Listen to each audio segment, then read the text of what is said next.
All right, well, welcome to the second day of the Wyoming Game and Fish Commission meeting. I would like to start it like we did yesterday with the Pledge of Allegiance, please. I pledge allegiance to the United States of America, to the republic for which it stands, one nation, under God, indivisible, with liberty and justice for all. very well coordinated. You and I? Oh. Not glitchy at all. Okay, thank you. I'd like to read this commenting instructions again. In light of COVID-19, the safety of all commissioners, game and fish employees, and the public in attendance at this meeting, we are holding this meeting entirely via Zoom. For those watching, if you do not send in an advanced comment sheet prior to the start of the meeting, but would still like to comment on an agenda item, please do one of the following. If you are on Zoom via your computer, you can send a chat to the host with your name and the agenda item you wish to comment on. If you are listening on the phone, you can send an email to wgfvideo@wyo.gov. That's wgfvideo@wyo.gov. Making sure to include your name, phone number you are calling from, in the agenda item you wish to comment on. I also noticed yesterday that Megan repeats this message quite often in the chat section. So if you didn't catch that, she'll update you. All righty, first item will be number 14 from yesterday, Dustin Shorma. President Doobie, members of the commission, and Director Nesbitt, just like to take a quick moment and introduce Dustin, because he's a pretty humble guy and he won't say a bunch of good things about himself that you all need to hear. So before he gets going, I just want to introduce Dustin. He's been serving the Game and Fish Department since 1999. He started his career with us as a large carnivore technician over in Jackson, and then spent time as an enforcement damage technician in Jackson, Pinedale, Green River, and began serving as a senior game warden in the Newcastle district in 2001, and then transferred to Casper in 2010. And then since 2011, he's been serving as the Dayton game warden. That's a very busy district with a state line and all kinds of heavy workload up there. Dustin's a fantastic game warden. He has a real passion for wildlife and a tenacious ability to investigate wildlife crimes, which you'll see today. Dustin's skills were recognized by the Wyoming Peace Officers Association in 2015 when he was awarded the Wyoming Peace Officer of the Year award. So very talented game warden, and I'm sure you'll enjoy this presentation. So with that, I'll turn it over to Dustin. Can't hear you, Dustin. Can't hear me? Now we can. Okay. President Doobie, commission members, Director Nesbitt, good morning and greetings from Dayton, Wyoming. What I'm going to present to you guys today is an excellent case of teamwork amongst game wardens here in the Sheridan region. It's the Lambdin deer poaching case from 2018. And if I do this right.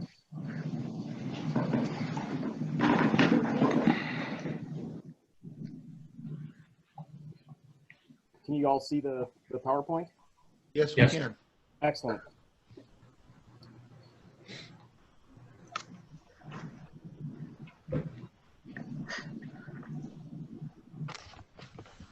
So this case all started on November 20th of 2018. Originally, a call came into the Sheridan office about some unusual activity that was happening out in the Becton area. The Sheridan game warden at the time, Bruce Shiliano, and myself both responded to the call. And in talking with the individual who observed this activity, we quickly discovered there was probably a little more to this than I guess what met the eye. Essentially, this individual had watched his neighbor drive his lawnmower over to a bloated white-tailed doe carcass, hook onto it with a tow rope, drag it over to a ravine and dump it, which, dead deer in the Sheridan area due to just the high density of whitetail isn't necessarily a cause for alarm, but as soon as the individual had dumped the first deer, he went over to another spot and hooked onto a fawn white-tailed deer, and in the same manner towed it with his riding lawnmower over to a depression and dumped it. The third deer, the individual took his lawnmower over to and took the metal shackle end of a tow rope and swinging it onto the ground like he was beating something. He hooked onto it, and again, in a similar fashion to the previous two, started dragging that carcass to the depression where he was placing him. About halfway across the field, to the horror of the witness, the deer actually stood up and began trying to get away from the tow rope that was attached to the lawnmower. The individual riding the lawnmower stopped his vehicle, unbuckled the metal buckle on the tow rope, and walked over the deer and began beating it with the shackle end. And once the deer was on the ground, he began stomping on it. So this case obviously started with interviews. We interviewed in a little more detail the person who had witnessed this. We also started interviewing adjacent landowners in the area. We learned that the suspect was Greg Lambdin. We started kind of paying particular attention to his property, kind of doing a little bit of surveillance, and in doing so, with a spotting scope, we observed, deer bones on his property. We watched magpies fly in and out of several different spots on his property, and when the wind blew off his property, you could actually smell the dead deer coming from his place. We were able to secure permission on one of the adjacent landowners to just kind of do some snooping around. We discovered a buck white-tailed deer that was fairly fresh, and this bullet right here, as you can see, was removed from that deer. So we saw that it had been shot with a .22, and I guess the notable thing about this bullet, as you can see in the picture here, it's got a micro groove barrel, so we knew we were probably looking at a Marlin firearm. That's kind of their proprietary barrel, is this micro groove barrel. Additionally, we began working on a search warrant for Mr. Lambdin's residence. Between the dates of November the 22nd and the 25th, Mr. Lambdin was again observed towing another white-tailed deer carcass away from his residence with the lawnmower. Additionally, an individual watched Mr. Lambdin point a rifle out of his door and watched some deer run off. He did not hear a gunshot, but later he watched Mr. Lambdin come out of his house with his pickup truck and drive around his field until he came up to a deer carcass. He loaded that carcass and got out on the Big Goose Canyon Road, which is a county road just south of Becton. Mr. Lambdin drove up and down that road for several minutes. This was right after sundown, at one point stopping and returned to his house. Well, the person who was observing this went over to see where he had stopped, and this deer right here, you can see in the photograph, Mr. Lambdin had dumped it along the county road. On November the 26th, our Sheridan wildlife investigator was doing surveillance on Mr. Lambdin's property and actually watched Mr. Lambdin coach a deer. It happened very quickly. As you can see in this photograph here, there were some deer in Mr. Lambdin's yard. The door opened very quickly.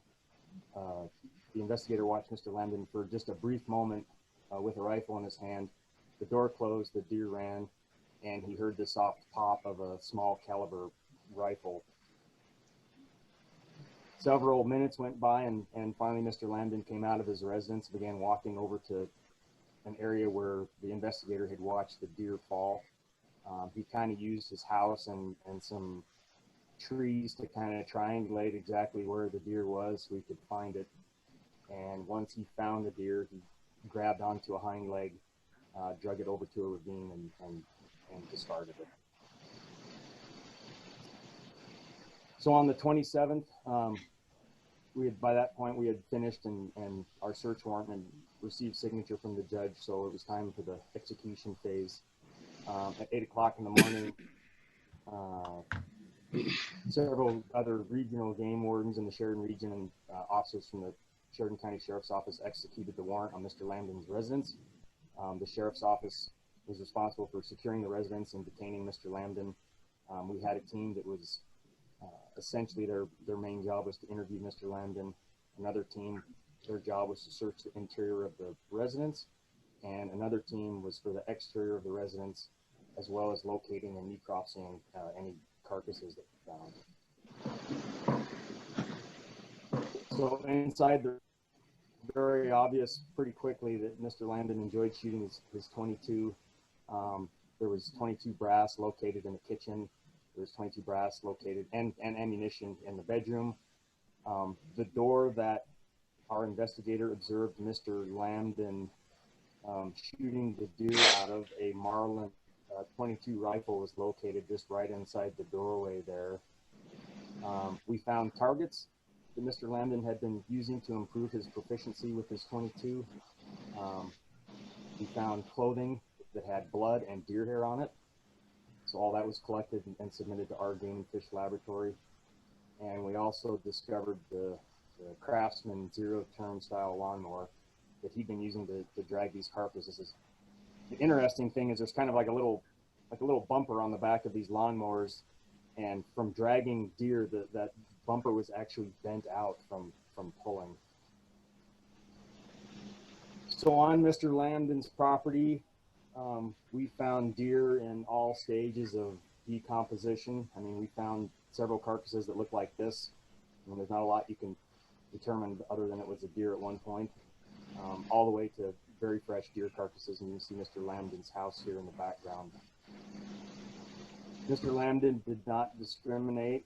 As you can see just from and it's hard to tell from the size, but the size and pelage of this deer that we've discovered, this is actually a fawn that still had its spots. And from this deer carcass, we were actually able to recover an additional 22 caliber slug.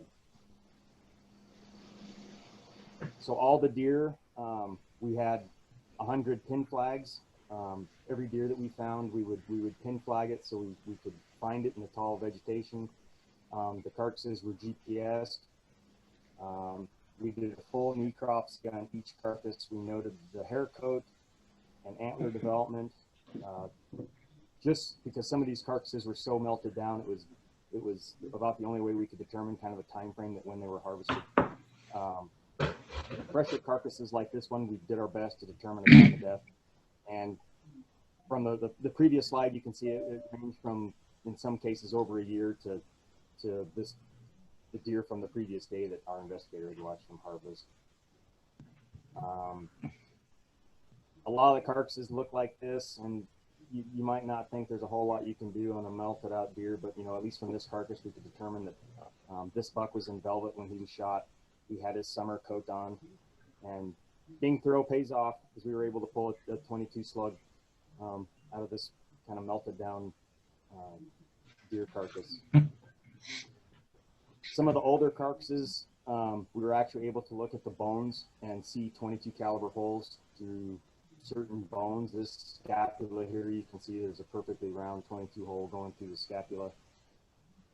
In this carcass, which was a little bit fresher, we were unable to find the bullet, but you could tell that this was an exit wound from a 22 caliber firearm. The bullet struck the rib and left the animal's carcass.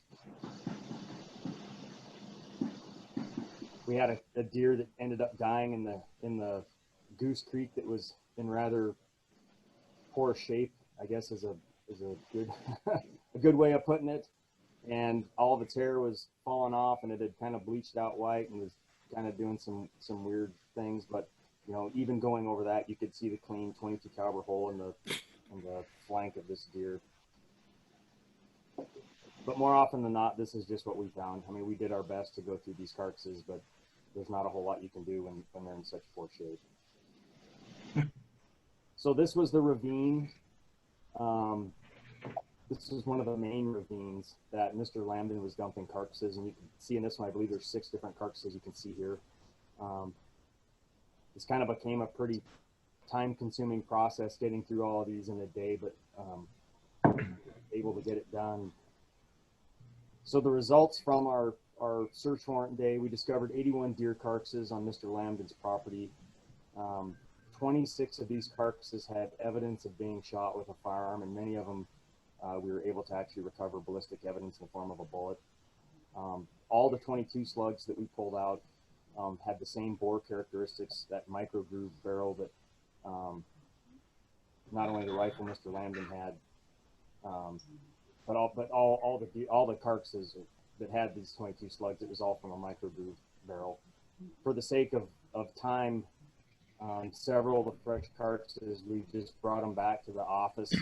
We were kind of running out of daylight, and we figured we could do a more thorough examination in a more controlled environment by doing necropsies in shed.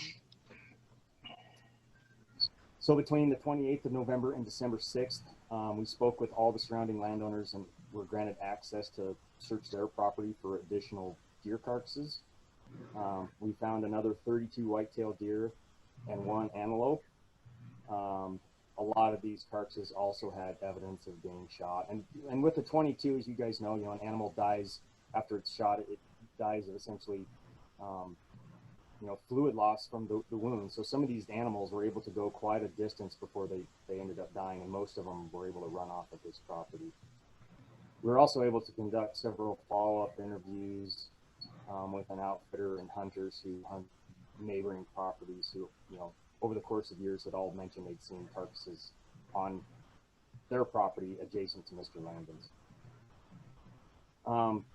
I got a shout out to Travis Cundy. He's our aquatic habitat biologist in Sheridan. He painstakingly put all of these carcass locations on a map for us.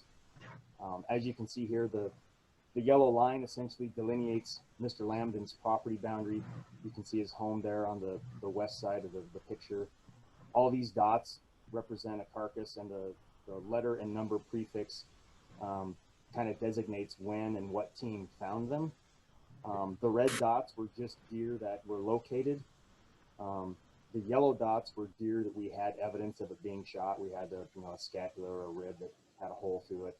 And the green dots actually represent deer that we were able to recover ballistic evidence from.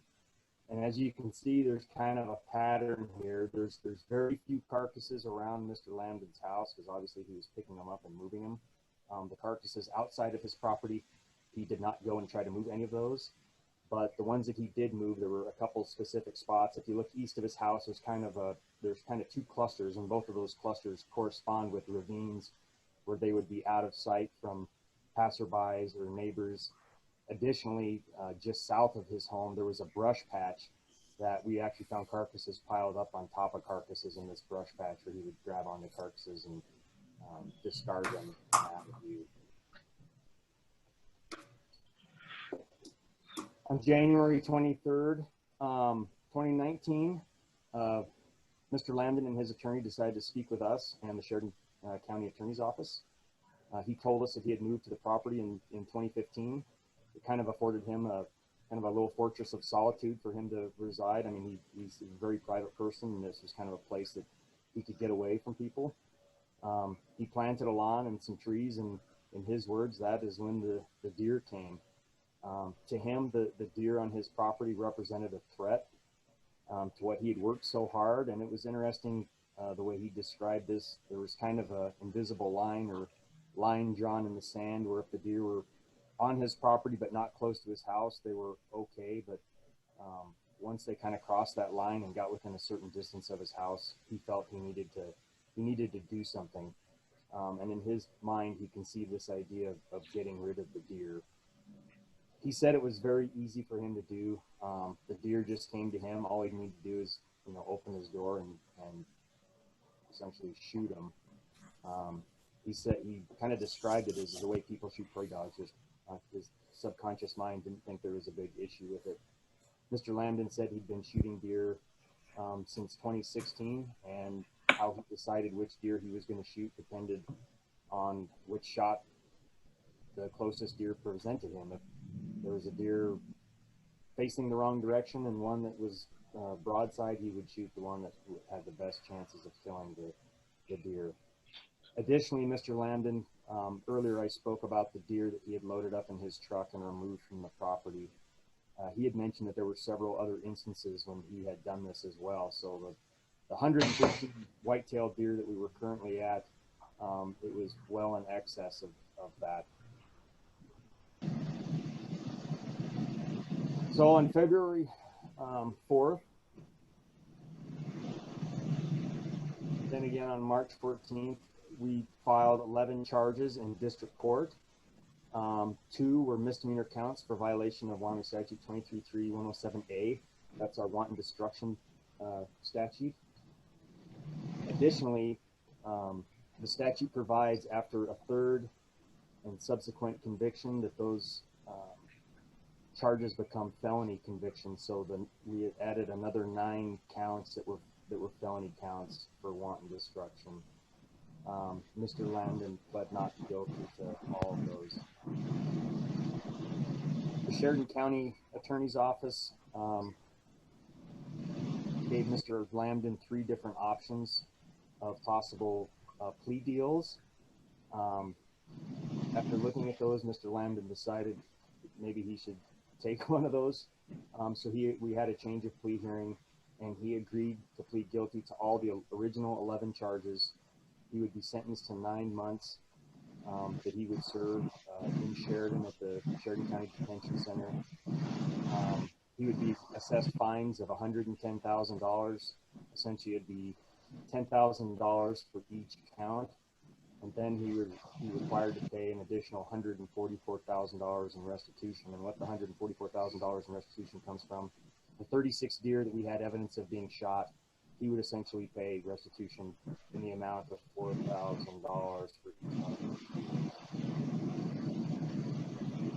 So on October 17th of 2019, District Court Judge Edelman accepted his plea agreement. Mr. Lambdin walked into the Sheridan County Courthouse with a certified check in the amount of $254,000. He was taken into custody by the Sheridan County Sheriff's Office, and now he is a convicted felon. We've additionally, we filed an order of forfeiture, and we ended up forfeiting all of Mr. Lambdin's firearms. And like I said, this case, it was a real team effort from officers in the Sheridan region. We had our Casey and Buffalo, and our PLPW officer, our investigator, and the Sheridan wardens, and our regional supervisor. We all came together and worked really hard on this. Our deputy county and prosecuting attorney, Christopher LaRosa, excuse me, did an amazing job on this case. I'm sure you guys have seen his name before. He's been instrumental in all the successes we've had in the Herrera case. He's put a tremendous amount of time in that case as well. So he definitely deserves special thanks. Mike Mullican, Jim Stevens, and Jim Arzi of the Sheridan County Sheriff's Office. I wouldn't say we have a good relationship with our Sheriff's Office. I'd say we have an excellent relationship with them. Those guys are always more than willing to drop whatever they're doing to come help us if we need it, and we really appreciate it.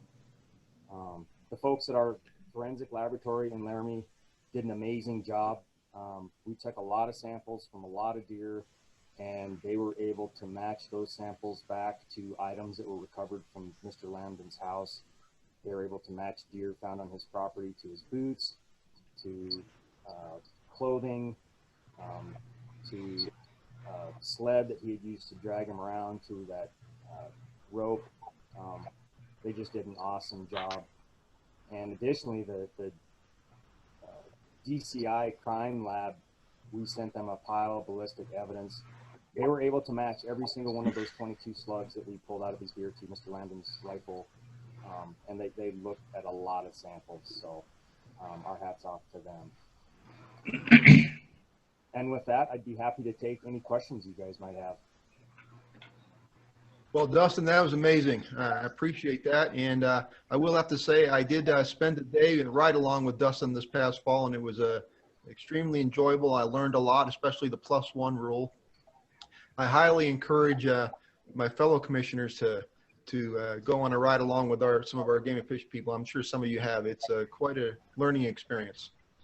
Any questions for Dustin or comments? Mr. President, one comment. Dustin, not to take away anything from your efforts. My goodness, it's fantastic. Great job. But I'd like to also thank the public, because it sounds to me like the neighbor made contact with you and initiated this thing. Otherwise, it may still be going on. Is that true? Absolutely. several of the people didn't know the extent of what was happening, but they all kind of knew, I guess. I mean, they were all like, yeah, he's killing deer. You know, and it was one of those things. Once the original reporting party had the courage to step up and you know, let us know what was going on. That's all. I mean, everything just kind of fell into order. So yeah, absolutely. Those guys, they Fantastic job, they Dusty. did a great job letting us know. Fantastic job, and I'd like to remind the public to stay look forward to working with the public in the future. I mean, it's a party effort. Thank you very much. Commissioner Crank? Dustin, congratulations, an amazing result.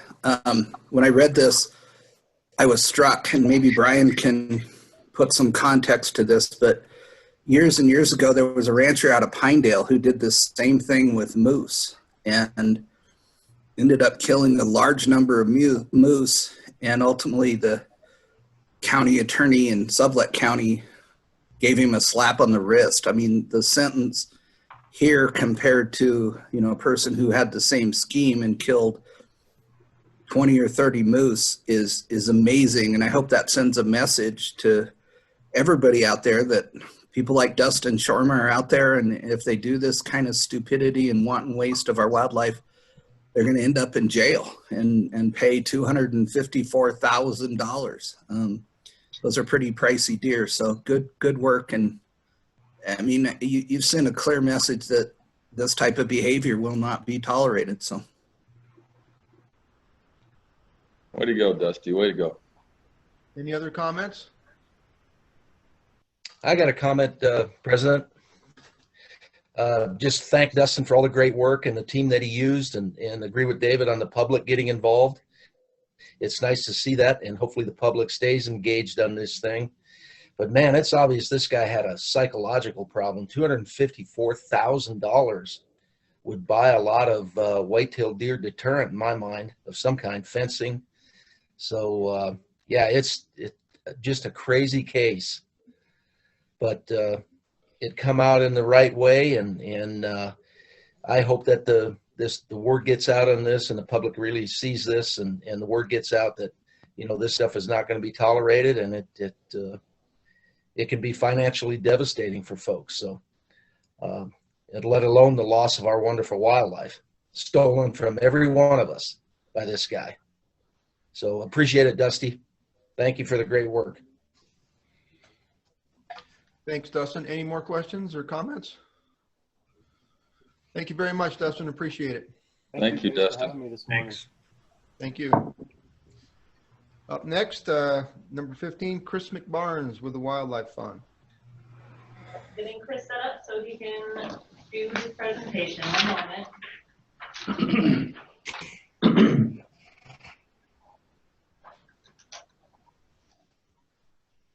President Doobie, can you hear me okay? Ken, thank you. Morning. Good morning, sir. Oh, Chris. Good morning, Commissioner Rayo. Megan, how do I get to the point where I can show the PowerPoint? So we see your desktop. You just need to press the presentation button right there. Okay, good morning, Commission, President Doobie, Director Nesbitt, and members. It's an honor and pleasure to be here with you today. That's a really tough presentation to follow. Dustin did an absolutely incredible job. I can tell you I've now had the pleasure of visiting with all 8 regions and the regional leadership across the state and Wyoming Game and Fish Department. And I'll say it again, you folks have absolutely impeccable individuals carrying out your mission, and I salute them. So today, very briefly, I want to give you a rundown of what the Wildlife Fund has been up to. We've been very busy, very active. I want to talk to you about our WYldlife Art initiative that we just recently kicked off. Give you an I-25 fundraising update since your challenge to the NGO community in July, along with giving you a brief snapshot of year-to-date fundraising data from the Wildlife Fund, and update you on our Governor's License Plate Coalition initiative. So I want to start with our Wildlife Art initiative. The Wildlife Fund, our board of directors, we're trying to be different. We're trying to be unique. We're trying to capture what is best about Wyoming and celebrate that, of course, through our wildlife. And this will be an annual initiative of ours that we will launch around the holiday season. This initiative will highlight and showcase a Wyoming artist annually. It can be a watercolor painter, a sketcher, or even a photographer. Through this initiative, we want to celebrate our diverse and unique wildlife through art, which obviously people really enjoy collecting across this state. And this is an annual holiday campaign, so it's a perfect time if you want to purchase a loved one or a friend a gift that makes a difference, and the funds go back on the ground to help advance wildlife, then this is the perfect initiative for you to be involved in. So every year we'll have 150 limited edition prints that will be sold for $195 a piece. All the prints are professionally matted and custom framed by Przezinski Custom Framing here in Buffalo, which the Wildlife Fund, we're all about supporting our local businesses, especially during the times of COVID. So it's been great for the Przezinski family as well, a win-win all the way around. All prints will be signed, numbered, and include a certificate of authenticity. And you can purchase this art directly from the wildlifefund.org. So I'm happy to introduce our wildlife artist of the year here in 2020. We could think of absolutely no better person to kick this initiative off than Jessie Doobie. Obviously, you might notice the cowboy there on the right side of the screen. Jessie is the daughter of President Doobie. Jessie's an absolutely amazing young woman, so intelligent. Her trade is in an equine veterinarian center in Sheridan. This young lady walks the walk and talks the talk, and she is Wyoming through and through. So we could not think of any better person to kick this initiative off than Jessie. And I thank her so much for her tremendous efforts on this. As soon as I asked her, she was all about it. She's enthusiastic. She wants to give back. So her 2020 print is entitled Staring Contest. And there you can see Staring Contest on the left without a frame. And then on the right, that's an image of a matted frame that you can purchase that will be shipped to your door. And again, the proceeds will go back on the ground to advance the Wildlife Fund's mission. We will make it an annual tradition to give the original print, of course, back to the artist. Print number 1, the first reproduction, we're going to give that to Director Nesvik so that he can hang that up in the Wyoming Game and Fish headquarters in Cheyenne and hopefully start a collection that can be displayed to the public over the years. So that's an update on the Wildlife Fund Art Initiative, and really ask all those out there that support the Wildlife Fund, please get on our website, place your order. We can get you this in time for the holiday season, and we would very, very much appreciate it. We do have 2 different colors of frames you can choose from and 4 different colors of matting that you can choose from, so you can ask your better half what would be best for the decor in your home. So moving on to my second point today, members of the commission, would be our I-25 fundraising update. And at this time, President Doobie, I'd like to briefly hand it over to our wonderful board chairman of the Wildlife Fund, Commissioner Mike Schmid, for an official announcement to the commission. Commissioner Schmid, go ahead, sir. All right, thank you, Chris. Yeah, on behalf of the Wildlife Fund, our board of directors, and our wonderful executive director, Chris McBarnes, I'd like to announce a $100,000 gift to the I-25 Buffalo to KC Wildlife Crossing project. This gift was made possible by the Knobloch Family Foundation, and we just can't thank them enough for this incredibly generous contribution to this project. It obviously shows the dedication and love of Wyoming for wild places and the people of Wyoming from the Knobloch Foundation with this incredibly generous gift. So it's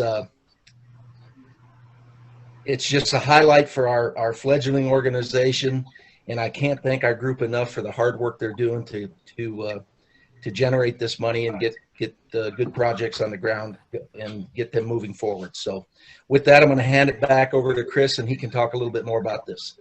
Thank you so much. Thank you, Commissioner Schmidt. This definitely would not have been possible without you. And members of the commission, a couple more people I would like to thank that this process would not have occurred without them.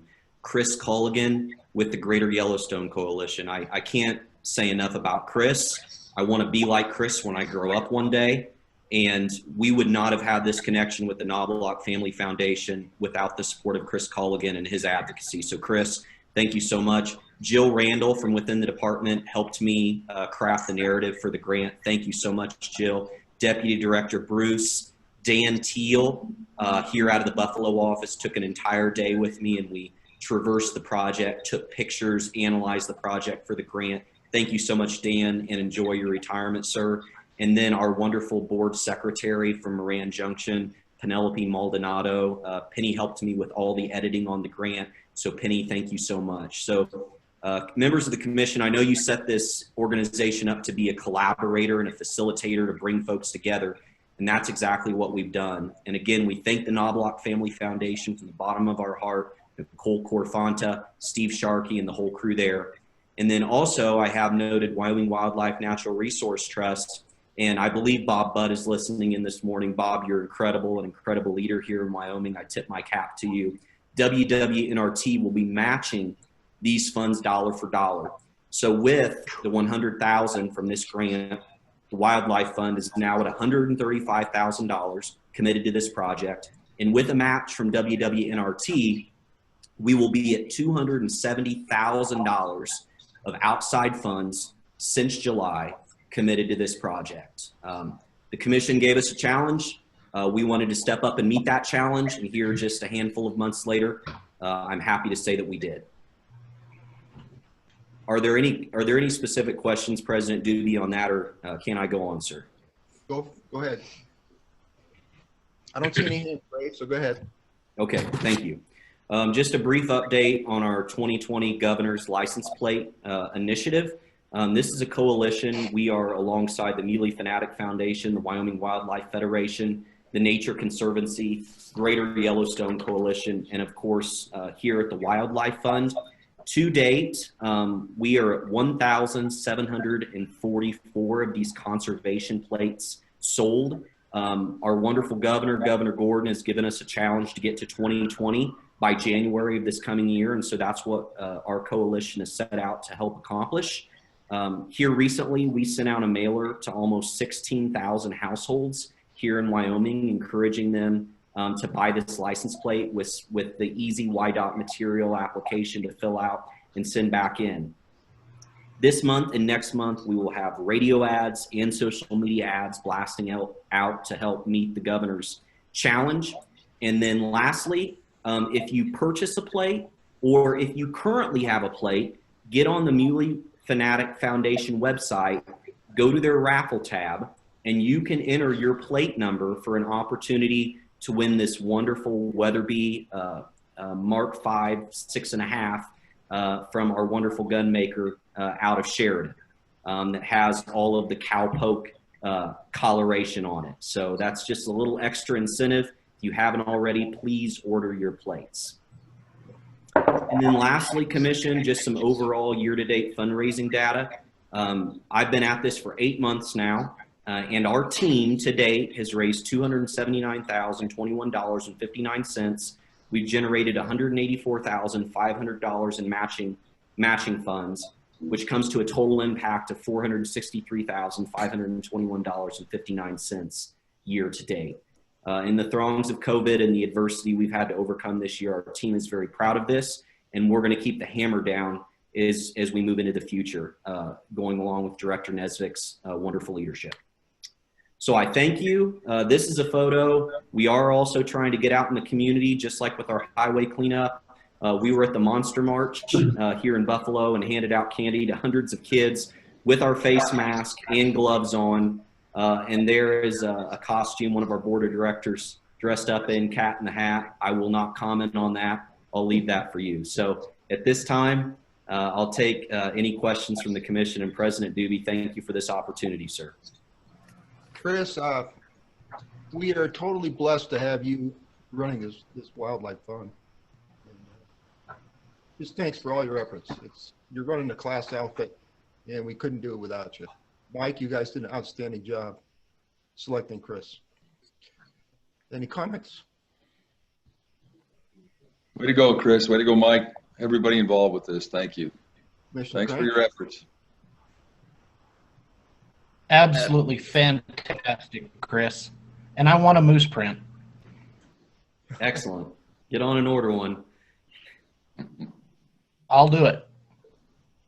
Commissioner Schmidt? President Doobie?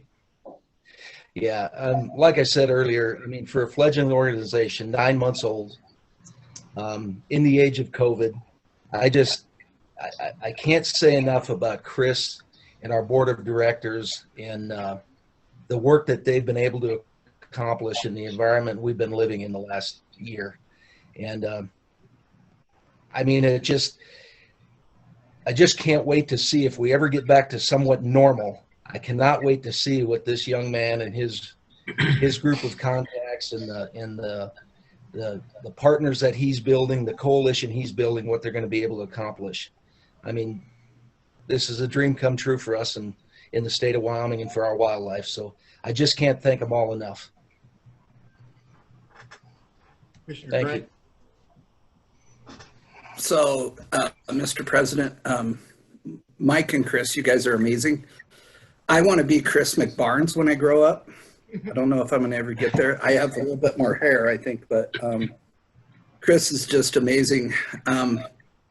So one thing I'd like to ask Chris a question about is, you know, he talked to us a meeting or two ago about trying to build a corpus that when the seed money the commission gave the foundation runs out, that there is a sufficient corpus that can generate enough income to keep this amazing foundation and people like Chris on the ground going forward. So Chris, I don't want to rain on your parade. You've done such an amazing job, but where are we at on that corpus type of thought process?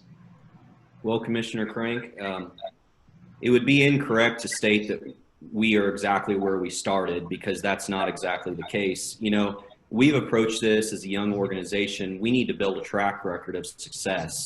We need to build credibility. We need to show donors that we are worthy for them to invest in a corpus that would be invested in perpetuity, that would help support this organization. So my hope is that with this amazing announcement for I-25, with the money on the ground that we put there this year, that hopefully people across Wyoming will start looking at us as a credible organization, an honored organization, one that has integrity, and that this next spring into summer, at that time, we can really start building that corpus. Of course, our Evening of Note events that we'll be holding across Wyoming next May, I think will be very important for us.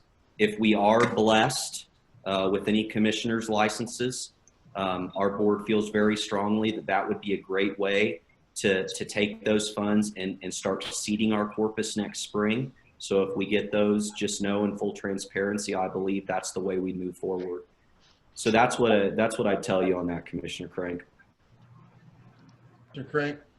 Doobie, Chris kind of beat me to the punch, because I'm going to make a shameless shill that, you know, that the commissioners, as you're designating your commissioner licenses this year, that you strongly consider designating one of those tags to the Wildlife Fund that can be auctioned, and you know, you can put strings on it. Even it could be auctioned and it will go into this corpus to make sure that you know, the Wildlife Fund is in existence and doing the great things that they're already doing long after we're gone from the commission or whatever happens. So that's just a critical part that Chris has the foresight to think about, and we should help him build that corpus. So shameless shill for a commissioner license for the Wildlife Fund. Well said. Well said. Richard? Yeah, Chris, congratulations. I've kind of had a nickname for you all along, and I want to congratulate Mike also. He was the spark that kind of started this, as far as I know. And I call you the spark plug, but I think I'm going to go up to you're turning into the V8 plug now. You're doing a good job. Keep it up. Thank you, sir. Any other comments? Commissioner Schmidt? I have one, President Doobie. Yeah, I'd like to echo Commissioner Crank's thoughts and humbly ask that my fellow commissioners consider a donation of a commissioner's tag to the fund for the beginning of our corpus. One of the things that I did last year with all of my commissioners' tags, I would also like to ask my fellow commissioners to consider is when I awarded those, I asked the folks that I awarded those tags to commit 10% of their monies that they derive from this to the fund as well. So just another thing I'd like to throw out there for everybody to think about. I think we all know we have a winner in Chris and this board, and I'd sure like to continue to support them every way we can. So anything you can do and would consider would be much appreciated. Thank you all. Good idea. Thank you. Any other comments, Chris? Thank you, President Doobie, and I would be remiss if I did not state Director Nesvik, John and Angie. I believe they run the finest outfit of their kind in the nation, and we wouldn't be here if it weren't for them. So thank you all for your time, your comments. We're going to stay humble and hungry and get back to work. Thank you. Chris? Deputy Kennedy?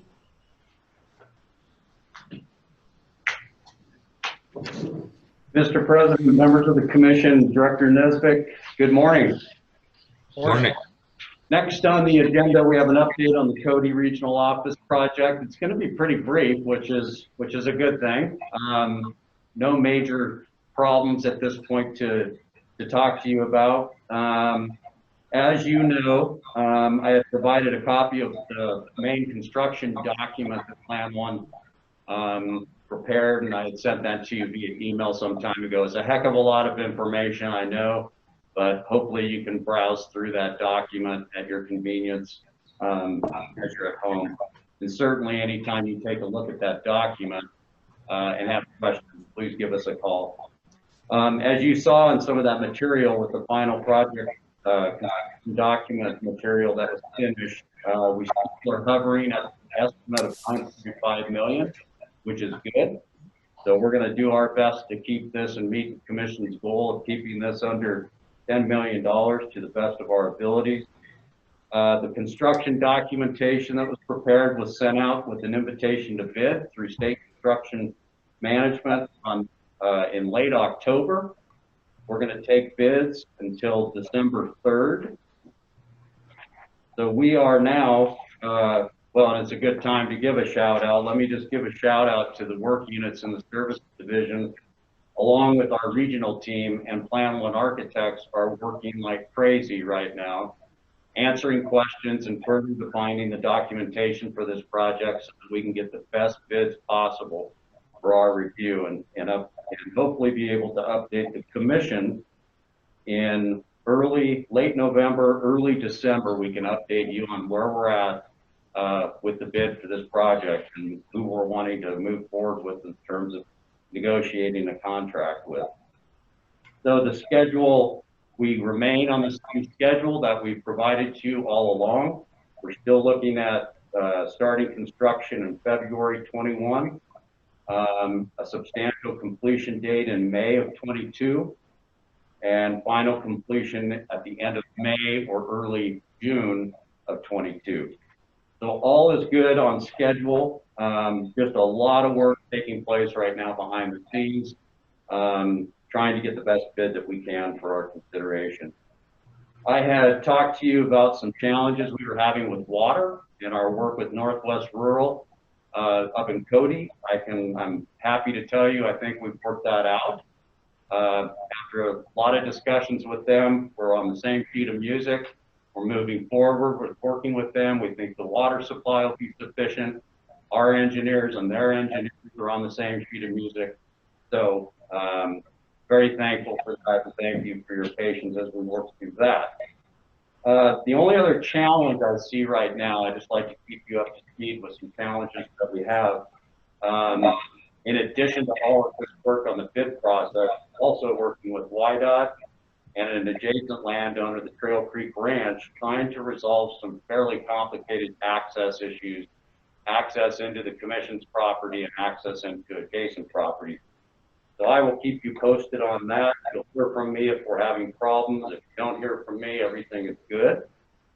And finally, I wanted to mention that, as you know, the commission had made a decision on this project some time ago to not go with the fire sprinkler system.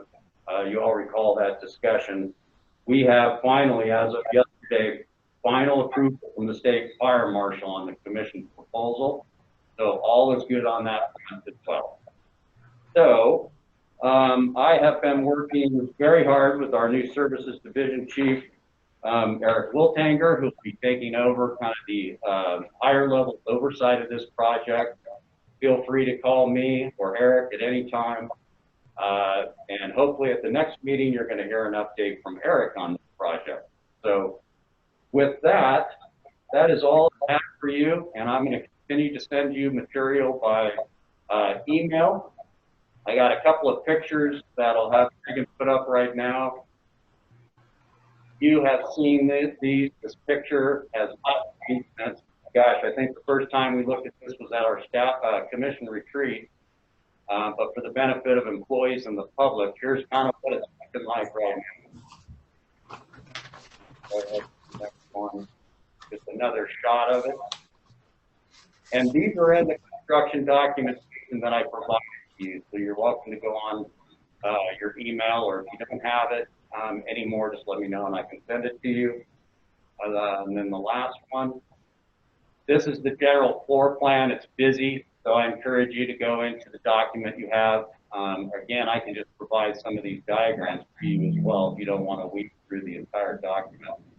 This just shows the floor plan, the main floor, and also the second floor plan. Busy, but you can kind of see where we're going with the design and the shape and the configuration of the building. I think that's it, right? Okay.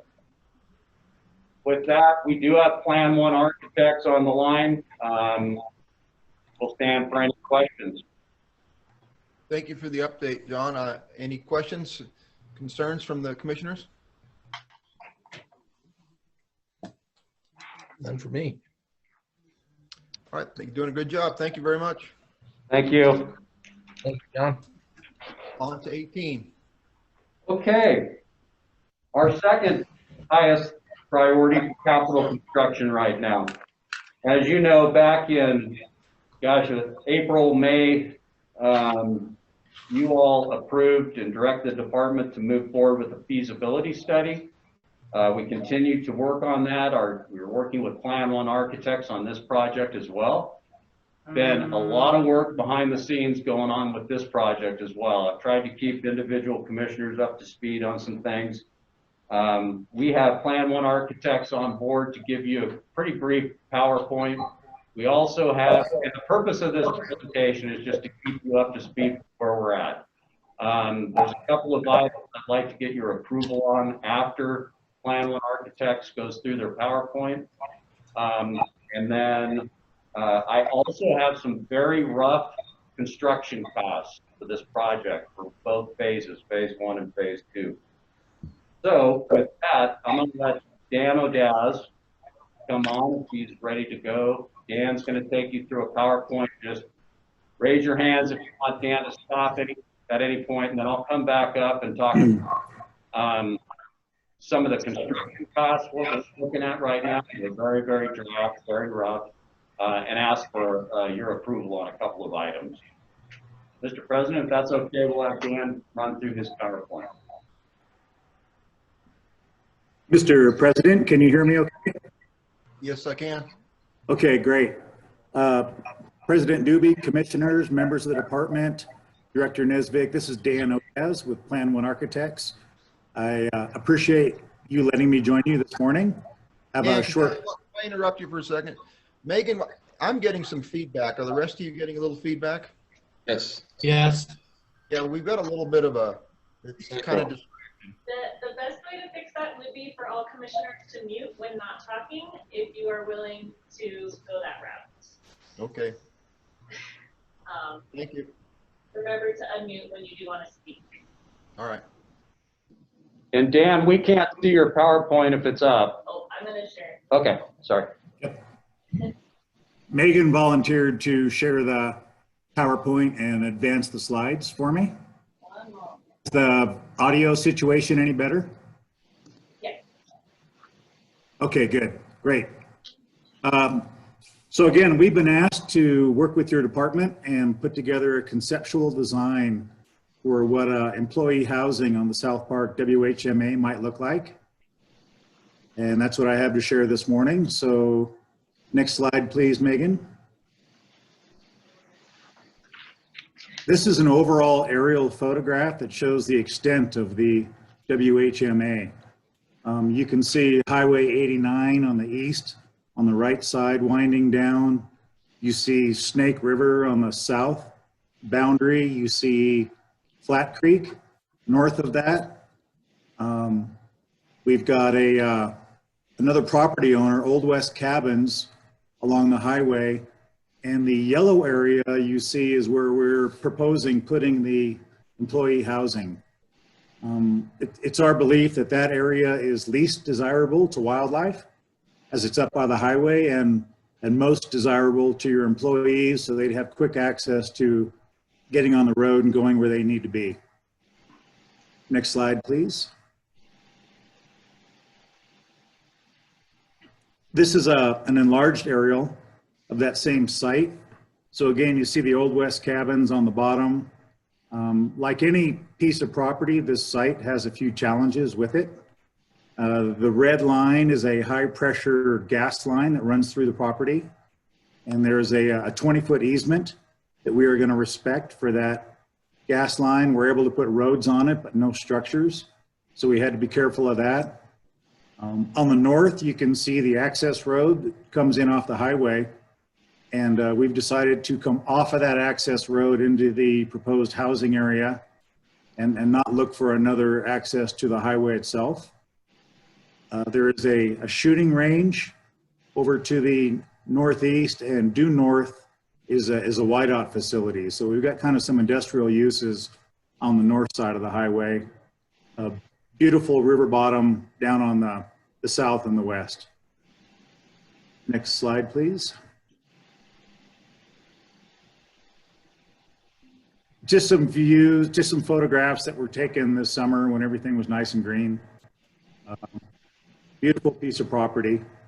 And again, we're trying to be very respective of habitat, placing the housing up by the highway and not impacting the prime habitat down below in the river bottoms. Next slide.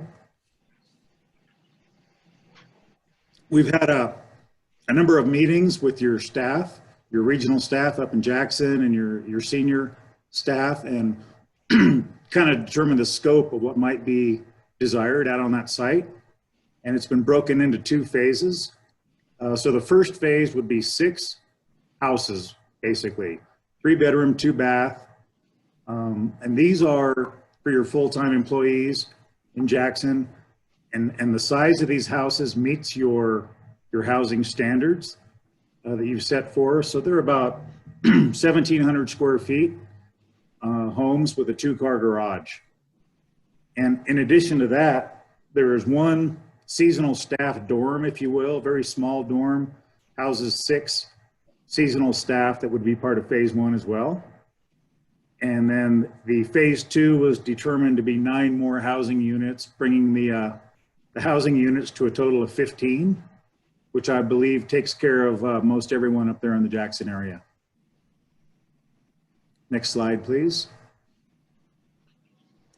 So here it is. This is the status of the design so far. And as you can see, we're coming off that access road. All the areas in orange would be phase 1. So on the west side of the road coming down to that cul-de-sac are the 6 housing units we just spoke of. And to the north is the 1 seasonal staff dormitory.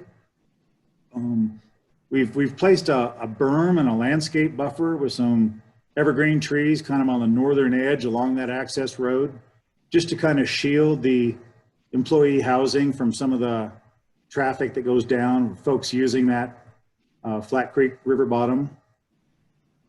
We envision this to be a private road, you know, not gated, but it'd be signed, authorized personnel only. It would not be open to the public, and it would be just for your employees. We kept the road width to a real minimum. The county minimum width is a 20-foot wide road. And we kind of followed the contour there a little bit with that road. And there's a gully we have to cross just to the right-hand side of that orange cul-de-sac. And so as the phase 2 road goes over that, we would have a culvert situation, and the areas in gray you would see would be the phase 2 delineation. What we are intending to do is to design the infrastructure as far as the utilities, water, gas, power, the road system, all those things, so that phase 2 is already pretty well down the road of design with phase 1, so that we know that we have a master plan in place, that the phase 2 can be easily implemented should you decide to do that in the future. Next slide, please. I do have a couple of recommendations if the commission chooses to move forward. The water will be dependent upon a well. And we believe we have good water available. There's good well history, but we are recommending drilling a test well now at a fairly reasonable cost in order to just make sure we've got water on that property before we go any further with any sort of development. We're working with Jorgensen Engineering out of Jackson to help us with the water well situation. And then we're going to have to rezone the parcel of property there as well. And I know your department has some conversations with the county up there, and they've been favorable, but I'm told the rezoning process in Jackson can take quite a while, up to 4 to 6 months. And so there are some initial steps we can take to start that sequence. First of all, would be having a site plan to show. And so we haven't shown this site plan yet. We're hoping for approval. But this would be the kind of the starting point for the rezoning, would be to have approval on the site plan that we could start those conversations. Next slide, please. And again, just as far as, you know, thinking forward, master planning that site for the future phase 2, making sure we're smart about our utility design in phase 1 so we can accommodate that. And we're looking at different types of construction as well. So, you know, our initial first impulse was slab on grade, stick frame, spec home, you know, wood frame construction. Your standards allow for 1,600 to 2,000 square feet for a single family home. And we're on the lower end of that. We're on the 1,700 square foot range. Your standards also allow for a 1,600 square foot home with an unfinished basement. So we felt that if people wanted to go that route, the 1,700 square foot design was close enough to the 1,600 that we could easily get there without a big modification to the design.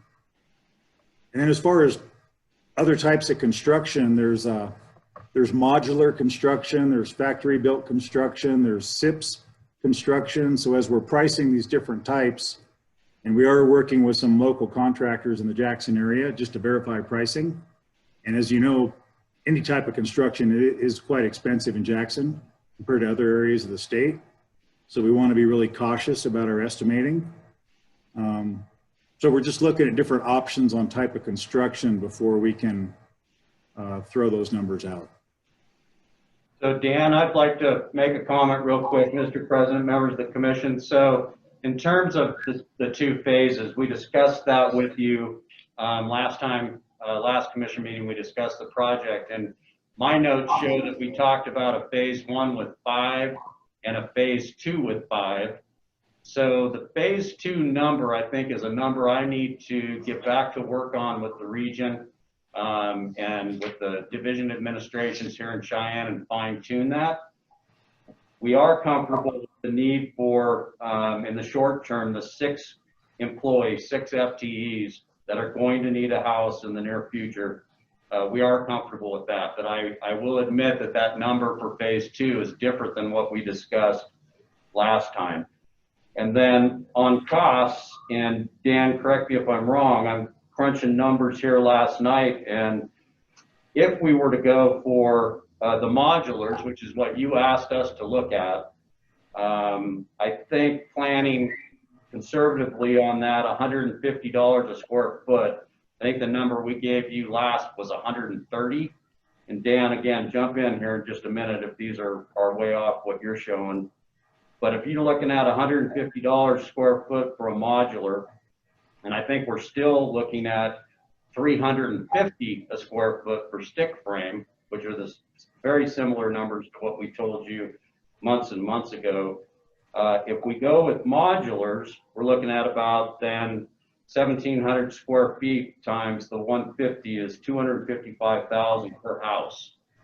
So if you have 6 in phase 1, along with site development and project soft costs, which we're currently working on right now to fine tune, I think we're at about a 3.5 million, 3.5 to 3.9 million phase 1 project. And again, that's rough. That number too is quite similar to the number that we discussed months and months ago just for phase 1. Dan, correct me on any numbers I just brought up just now, especially on site development and project soft costs. Okay, so on site development, we had initially estimated $1 million for the site cost. We had Jorgensen Engineering do a more detailed estimate just recently, and that came in at 902,000. So that number was pretty close on the site development. As far as the construction costs themselves, we've actually we're building 2 of those seasonal dorms right now for state parks. One in Glendo State Park and one in Seminole State Park. And they both came in at $250 a square foot for stick-built wood frame construction. So you can just see the price differential between that and $350 a square foot in Jackson. I mean, the lack of subcontractors in the market and everything in Jackson is just more expensive. I'm trying now to nail down the cost on the modular and or manufactured housing cost. I'm a little leery of giving you a low number that maybe I can't fulfill later. So I'm verifying those costs with contractors and housing manufacturers at this point. But I do think there's going to be a considerable cost savings between those type of systems and just a wood frame spec home. Okay, yeah, that's fair. I'm getting this from Whiteout and others on the cost for modulars, anywhere from 100 to 150 per square feet. Mr. President, Commissioner Schmidt? Yes. Mike, you'll have to unmute yourself. All right, go ahead. Thank you, Pete. Thank you. Quick question if the modular option, do you foresee any issues with the Teton County Planning and Zoning with a modular unit versus stick-built?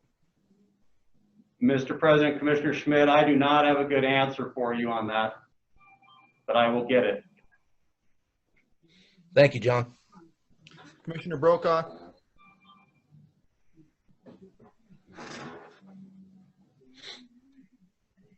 You're on mute, Commissioner Brokaw. You have to unmute yourself. You're right, I was. In July, didn't we talk about the modular units would be on unfinished basements? And is that $150 a square foot including that? Dan, could you answer that? No, right now, all the designs we're looking at are slab on grade without the basement option. We could go to the basement option, but there would obviously be additional cost for those. We were trying to keep it as economical as possible by doing a single level slab on grade.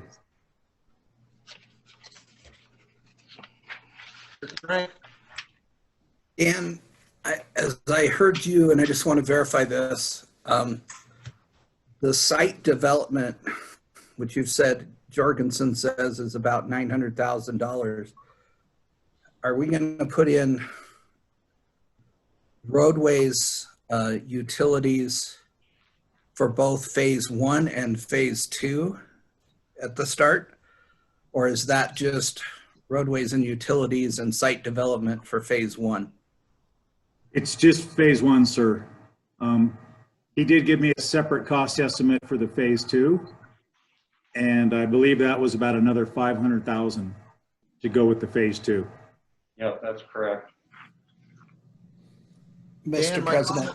comment to follow up on Commissioner Crank's comment. Would it behoove us to put the infrastructure in for phase 2 at this time? It seems to me, and I'm not a contractor, but the longer we delay, those costs go up and up and up. Just throwing that out there. And I would agree, construction escalation cost in Wyoming is about 4% a year. And there's a lot to be said for putting the roadway and the utility infrastructure in now. Then the future things could basically just be plugged in without significant site work. Commissioner Crank? Mr. President, I would recommend that we don't need votes or anything today, but it seems silly to me to spend $1 million developing the site and not completely develop it for what our future needs will be. So I think if we go forward with this project, we really want a firm bid on developing roadways and utilities so that we have build-ready phase 2, that we don't have to go back and expend that at an inflated cost. So I agree with what I think you're saying, President Doobie. Commissioner Schmidt? Yes, just so I've got this right, I heard a number earlier, 3.5 to 3.9 million for phase 1. That's 6 employee houses, 1 seasonal staff housing. And does that include all of the utility construction as well? Is that a all-inclusive number? Yeah, and Dan, I'm going to let you answer that, but let me tell you, my math here was 6 houses at 1,700 square feet, and I'm using a low modular cost at 150 per square feet, is 255,000 per house. So 6 houses is 1.5 million. 1 seasonal staff unit, 2,564 square feet times the 150 is 385,000. So there's the John Kennedy estimate at this point for a modular unit. And then site development we heard was about 900,000. Yep. And I did not hear a soft cost estimate from Dan. Is there a project soft cost category? Usually you bump up your hard construction cost by about 20% to cover all your project soft costs, to be all inclusive. So phase 1 soft cost would be what, just rough? 800,000. Okay. But I do want to caution everyone on just one statement. The numbers I'm putting out there are really preliminary at this point, and I'm pretty confident in the stick-built spec home numbers. And I do have actual pricing on modulars. If we want to just clarify our terminology, modulars in my mind is like double wide trailers that you bring out and you put on a concrete foundation. And they make some very nice modulars these days. And then kind of in the middle of the road is what we call manufactured, where they build the full walls in a factory and ship them out to the site and erect them on site. So the walls already have electrical wiring, back boxes in them, full wall assembly. They go up quite quickly, but you have a little more design freedom with the manufactured home. So I'm hoping to provide you with 3 different cost estimates on the 3 different building systems in the near future.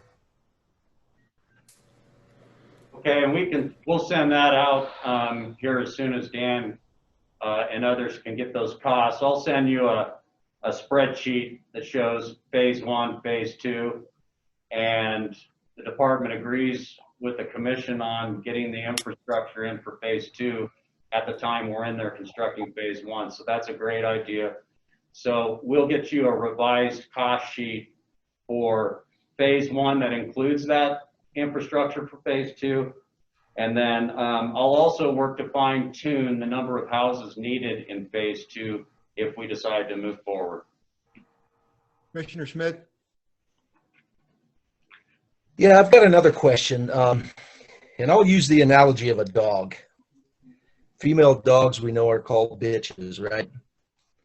So phase 1, we're going to have 7 bitches, and every year those bitches are going to have a litter of puppies in the form of repairs, maintenance, utilities, property taxes, insurance, etc.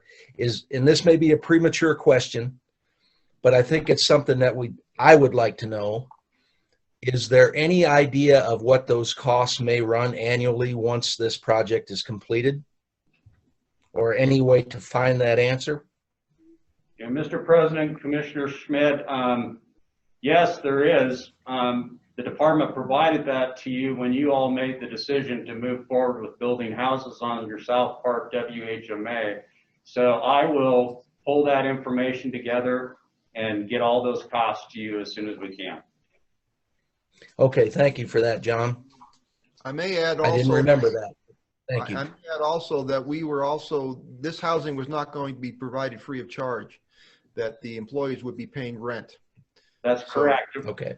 Yep. So, and Mr. President, we haven't worked out that formula yet, how we're going to do that, but we will soon.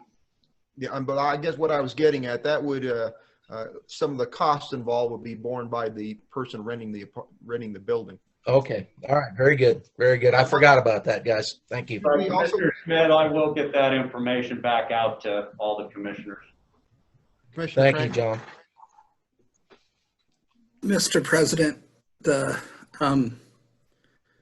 I guess another question I have is, I think it's general knowledge that Teton County charges a bunch of exorbitant fees to finance affordable housing projects. And I don't know if that's the county or just the city, but you know, as hard as we were lobbied by folks from Teton County, including the Teton County Commission, you know, I think it's fair for the department to request and receive assurances that, you know, we're going to be exempt from those fees.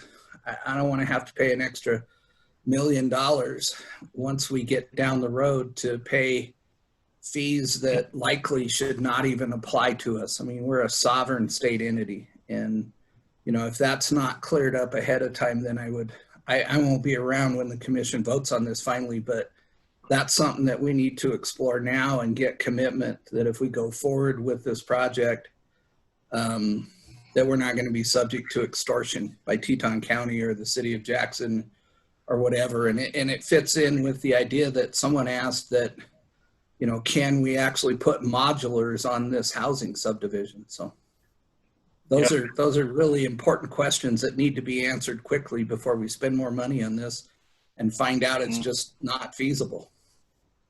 Mr. President and Commissioner Crank, the department did obtain that assurance early on in the project. So we will we'll reaffirm that with all the folks there in Jackson. And we were assured also that we could put modular units on the South Park WHMA. So Mr. President, John, get that in writing. Yep. County commissions change, planning directors change. If that's true and they're willing to do that, you need that in absolute written terms saying we're not going to gouge you later on, just to protect the department. Okay. Yep. Will do. Can we go back and visit the possibles of drilling a well at this time? Yes, the two recommendations, the initiate the planning and zoning sequence. I already talked to you about that several months ago when you approved the expenditure of funds to move forward with Plan 1. I just wanted to, for the planning and zoning, let you know we have enough prepared now for planning purposes that we can start that work with the county, and we just wanted to let you know we were going to be doing that. The test well, yes, the department is recommending that we move forward with the test well early on in the early stages of this project. If the commission's supportive of that, we have an estimate for what it would cost. The director's office has the available funding in the budget right now to do that. would not require an addition to the budget to pull it off. And Dan, you have an estimated cost for that. We originally guesstimated about 40 to 50 grand for that effort. And since that time, Jorgensen has put together a more detailed estimate, and it actually came in quite reasonable. It came in at 42,000, and that includes the 25% contingency. So really it's in the 30s with an $8,000 contingency to bring it up to 42,000 for the well. Commissioner Crank? I suggest we're putting the cart before the horse. My memory was that we conditionally approved housing at this location, that we were going to have this study, we were going to have firm cost estimates such as they can be firm before we went forward. So I got to tell you, I'm opposed to drilling a test well. I'm opposed to starting the planning process till we have firm numbers to know what phase 1 and phase 2 are going to cost us. I mean, if you just take the difference between $150 modular and a $350 stick built, this project doubles. I mean, it goes from a $5 million project to a $10 million project to a $15 million project. That's not the way I don't think that's the way any of us lead our private life. We need firm numbers on what this development's going to cost us. And it sounds like maybe you can do that in the next several weeks. And at that stage, then I think you ask to drill a test well or start with the zoning process. Okay, we can do that. I'm just, maybe other commissioners disagree, so I'm throwing that out there. Those are just my thoughts. Commissioner Schmidt? Yes, I agree with Pat wholeheartedly. I think that's the right approach to get some firm numbers in place, make a decision if we want to move forward, and then drill the test well. I think he's spot on with that comment. I do have another question about if we do move forward with the project, we build these homes, our employees will be renting these homes. Will we, right now we've got, I think 11, John, if I remember right, that we're paying a $1,620 or $30 a month stipend to. Will we continue to pay that for them to cover the rent on these homes? Mr. President, Commissioner Schmidt, no, we would not. Okay. Thank you. One comment about the well, and I don't disagree with Pat and Mike, I agree wholeheartedly. But if the well does not produce, then we're going to have to get water a different way, and that will definitely escalate the cost of this project. So it's one thing to consider, that whether we can have a water source through that well that will satisfy our development, or do we have to go somewhere else? So we'll have to keep those two different costs in mind. Okay. Commissioner Ryle, did you have your hand up? I did, President Doobie. What's the, this is for Plan 1, what is the 25% contingency? I mean, that's like adding 25%, not knowing if he did its due diligence on this estimate. Why, what in the world's a 25% contingency? I mean, that's not the way you do business. He was being very conservative with the contingency. It's difficulties in drilling, possibly. Depth of the well needed to hit good water. Whether it had to be cased or not once the well was drilled. So if he doesn't if he doesn't have problems with the well, then what is it, a flat 42,000, and he puts the 25% back in his pocket? I mean, no, sir. No, the contingency is to be used only at the discretion of the commission. Okay. Okay. Thank you. Commissioner Ladwig? Yeah, concerning the well, one thing about doing a little bit of test work on it to start with, drilling a well, is that, I think from speaking from an old commissioner standpoint, we need to know somewhat of the quality of the water. I'm also concerned, I think we're going to have 17 units, 16 units. Are we going to run into a water treatment requirement? Or are we going to run into a requirement to have a certified water treatment and sewer treatment person on staff to take care of this? Or do we have that ability? Has that been thought about? I don't have a good answer for that, Commissioner. I'd have to rely on Jorgensen Engineering, but that was the whole impetus, I guess, is to suggest doing a test well, is that we would have the water knowledge and confirmation that we had quality and quantity in place before going any further with the design work. Thank you. Commissioner Ryle? Mr. President, I do agree with Pat, Mike, and yourself, but I do believe that $42,000 to begin with on a just the information we gathered to find out if the well is going to be adequate or not to be able to proceed, that's important. I think I really think the well's always going to be there if it's adequate or inadequate. If it's inadequate, then maybe there's just not the flow, maybe to it's too much. service the housing. But my point is I think that we should drill the well, be done with it, and find out and build from there. That's my opinion, and I think that water is going to be very, very important because the cost is going to be driven dramatically up if that water is not adequate, period. So, Commissioner Crank? Oh, I'm sorry. Were you done, David? yes, thank you. Commissioner Crank? So, Mr. President, I could change my mind about drilling a water well, but Richard raises a question that Dan didn't answer. I mean, if we have 17 houses on a private water well, someone needs to explore what that means. I mean, do we have to treat the water? Do we have to chlorinate it? Is it a public water system? I think that's what Richard was asking about with his old commissioner's hat on. And, you know, until that could be a monstrous expense. You know, do we have to certify? Do we have to provide testing to the state?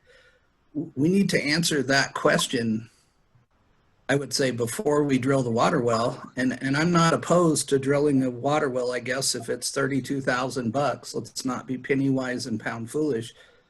But we need to know what the parameters are of using that water well to supply houses, to supply to our residential structures that'll be, you know, 15 residents potential, or 15 residences potentially. Dan, can Jorgensen provide that information to us as best they can? Yes, I apologize that I can't personally answer that engineering question, but I can pursue that with Jorgensen right away and get you an answer quite quickly. I would say that would be wonderful. Thank you. And Mr. President, members of the commission, we'll get working on all of these other questions as well. See if we can, Dan and I will work with everyone and see if we can get all this for the next commission meeting so we have enough information for you to move forward with planning and zoning. I think that sounds good. The rest of you think that's all right? Yeah. Yes. All right, Very that good. sounds good. Okay, thank you. Thank you, Dan. Anything else? Good. Thank you, Dan. No, sir. You guys have a great day. Thanks, Thank Dan. You as well. Thanks, Dan. Chief Phipps. Good morning, President Doobie, members of the commission, Director Nesbitt. This morning, the department's recommending to the commission to vote to approve 3 new licensed selling agents and 1 transfer of ownership. We've got 2 that are sporting goods stores, 307 Mercantile in Pinedale, Wyoming. There's 6 other agents located in Pinedale, and their 2019 sales totaled $351,000. Another sporting goods is Murdoch's Ranch Home and Supply in Powell. There's currently 2 other agents in Powell, and 2019 license sales totaled just over $80,000. 1 application was received from a non-sporting goods store. That's Big D Oil in Laramie, Wyoming. There are 8 other agents located in Laramie, and their license sales total about $847,000 in 2019. And the 1 transfer of ownership is the old trading post in Riverside, Wyoming. And 2 temporary approval for the transfer has been received by the local game warden and Commissioner Brokaw. The store's 2019 sales were approximately $46,000 in 2019.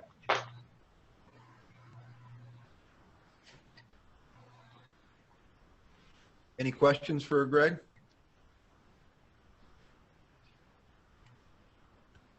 The chair would Commissioner Brokaw snuck in there. Commissioner Brokaw. Yes, sir, Mr. President. I would move to approve the 3 new. Dang it. Yes, I move to approve the 3 new license selling agents and the transfer of the license in Riverside. We're laughing at you. Just your It's connection. not good when the president laughs at you. Was He there- keeps telling me I've got an unstable connection. Ralph, it sounded like you've been drinking this morning. On our Not end. yet. Not yet, but I might start. And you also don't have a very good internet connection. So is there a second? So I second, Mr. All right, President. it's moved by Commissioner Brokaw and seconded by Commissioner Rael to approve the department's recommendation. Any more discussion? Generator, please call the roll. Yeah, call the roll. Commissioner Crank, Aye. Commissioner Brokaw, Aye. Commissioner Ladwin, Aye. Commissioner Rael, Aye. Commissioner Schmidt. Aye. Thank you. Thank you. Mr. President, the next agenda item, every year we bring to the commission a recommendation of continuance for licensed selling agents whose total sales over the previous year were $1,000 or less. This year we have 3 of those licensed selling agents, and the department's recommending to conditionally renew these agents for your consideration. One is Grand Teton Association out of Jackson, Wyoming. They had total sales of about $750 or $740. Another one is Hitson Gun and Sporting Goods in Rawlings, and they had total sales of $245. And then the ranch at U-Cross in Claremont had a total sales of $50.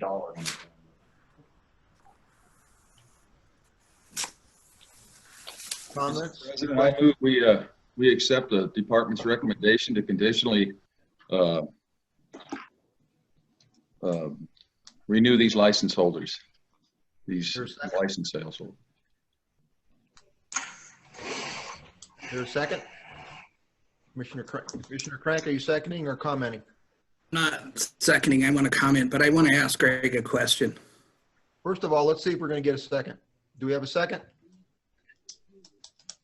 Do we have a second? All right, we don't have a second, so we have no motion. Go ahead, Commissioner Crank. I guess with that, Mr. President, Greg, I was going to ask you, I mean, when we have these incredibly small license selling numbers, unless there's some significant reason why we should do it, I would hazard to guess that our overhead with regard to maintenance of that account far exceeds the revenue the department gets. So I don't know if you have a number, a general number for overhead with regard to license selling agents, but if you do, could you supply it? Mr. President and Commissioner Crank, the initial cost to set up a licensed selling agent is about $2,400 to the department. The annual maintenance costs, I would have to do a little bit of research and math to get you that number, but I can get you that. And Mr. President, Greg, it's not just maintenance cost on the machinery. It's we have to have bodies in Cheyenne who track these license sales, make sure they send in their proceeds, that, there's documents that go back electronically or via mail. I mean, there has to be a pretty significant overhead expenditure in time, resources, hourly rates of employees to maintain each license selling agent. Maybe that's difficult to pull out, but I hazard that it far exceeds. For instance, the Grand Teton Park Association sold $740 worth of licenses. So if you can pull that out at some time, maybe that would be interesting to the commission. Commissioner Schmidt? Yeah, I'd just like to ask Greg why the department feels these are important with such low activity levels. Mr. President, Commissioner Schmidt, typically with the Grand Teton Association in Jackson and the Davidson Gun and Sporting Goods in Rawlins, their sales are typically over $1,000 every year. We're not certain what caused the drop this year. One of the assumptions is it could be COVID related, and with customers just not coming in, or so we're not certain on that one.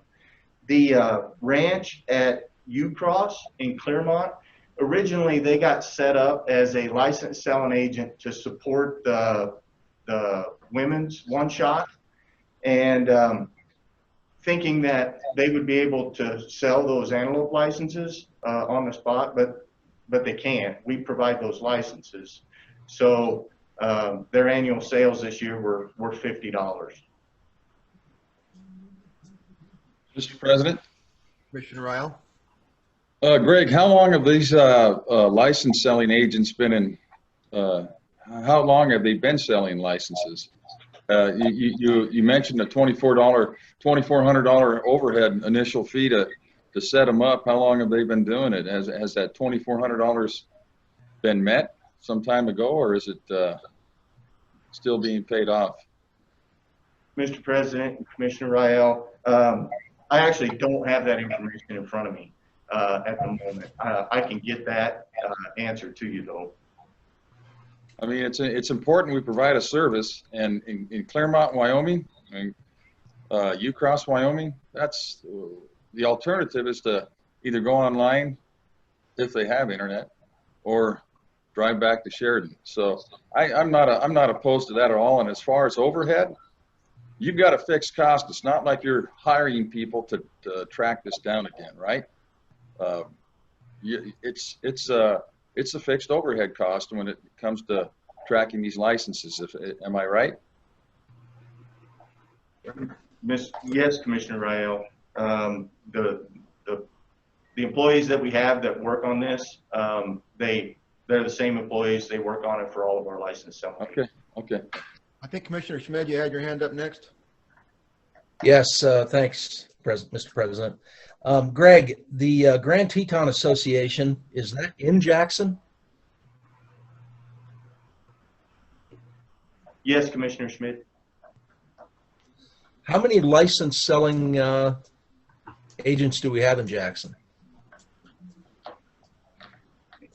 You know, offhand? Commissioner Schmidt, I don't have that information in front of me at the moment.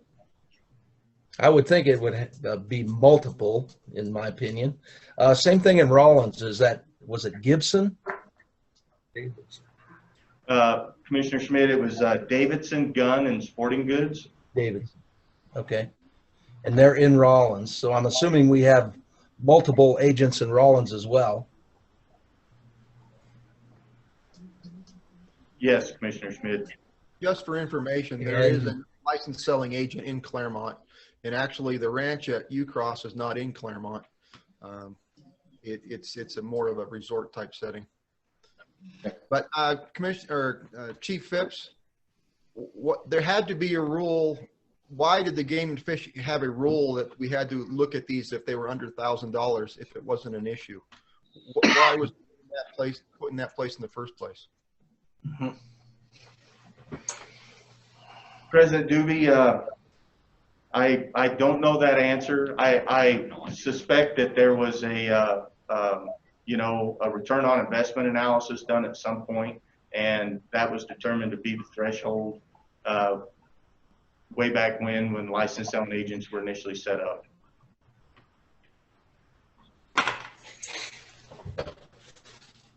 Any other questions? Mr. President, to move this on, I'm going to move that we not renew these licensed selling agents. Their numbers are so small, and there are other options for people to purchase licenses in the Sheridan, Buffalo, Claremont area, Rollins, and certainly Jackson, Wyoming. And I'd move that we not renew their authorization. Is there a Thank second? you, Pat, for that motion. I would second it. It's been moved by Commissioner Crank, seconded by Commissioner Schmidt to not renew 3 agents that were presented to us. Any more discussion? More discussion? Sheridan, please call the roll. Commissioner Crank, Aye. Commissioner Brokaw, Aye. Commissioner Ladwick, Aye. Commissioner Rayel, Nay.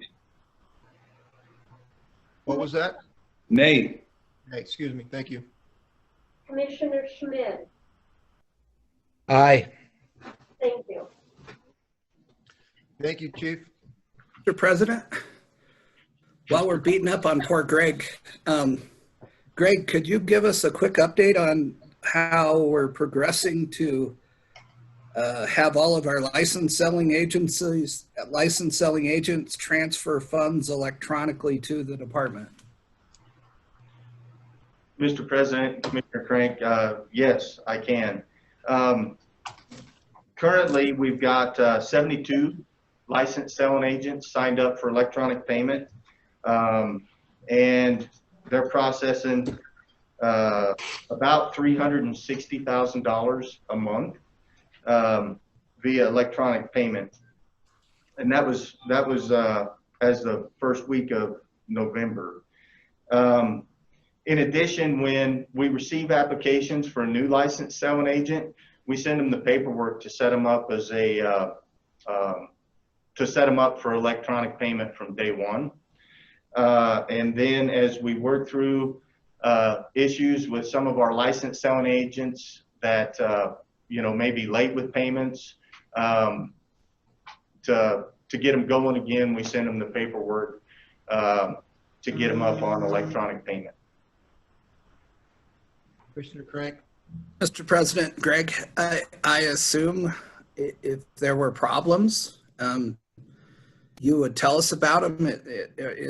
Are the people that are electronically transferring their funds to the department, is the system working as we hoped it would and as designed?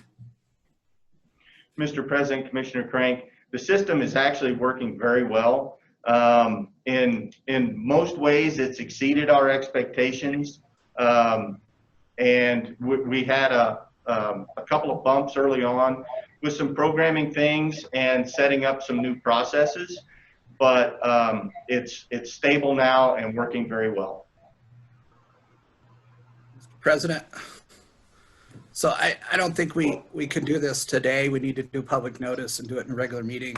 I would suggest that sometime in the future, the commission make it mandatory that all licensed selling agents participate in our system and submit their funds electronically. I mean, that's why we pushed hard on this. That's why we have the system. And I think it's just time that we move to total electronic fund transfers, unless there's some great exception that they can show that they can't do that. But that's something I guess the commission could give direction to the department today, but we can't take action on that today. Good idea. Any other comments or questions for Greg? You're huddling up there. Do you have a? Mr. President and commissioners, just a note about the Grand Teton Association in Jackson. they actually work out of the Greater Yellowstone Visitor Center, and they've been closed all year. That's why they have a low cost associated with them. And thanks to Brad Hovengay for sending that information. I appreciate it. Thank you. Does that change anybody's mind or make a difference? Not me, Mr. President. Everybody's happy with what Nor we I. They can always, I suppose there's a probably a process if they don't like it, correct? I didn't Is hear. there an appeal process? Is there some type of appeal process for these people if they decided they wanted to stay online, that they would come back to us, or is it, would they be treated as a new applicant? I'd have to look in the reg and clarify, but what's bouncing around in my head is they'd have to reapply after a certain time period. I think that's 6 months or I think it's 6 months. Okay, thank you. Any other questions for Greg? Thank you very much. Thank you. Alan, we've been trying to do this for several meetings.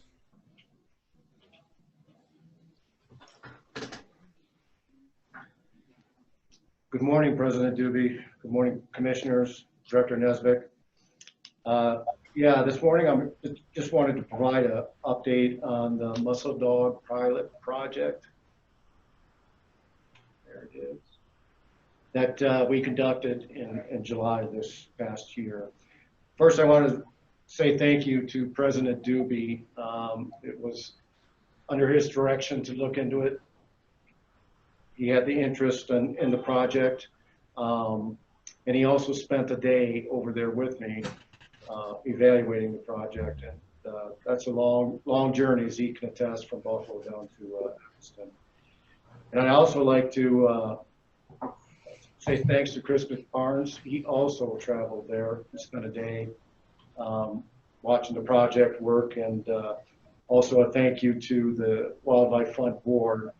They have contributed $2,500 for our outreach materials this year that we provide at like Expo and at boat shows, and trying to provide information on the importance of aquatic invasive species. So that is greatly appreciated, Chris and Wildlife Fund Board.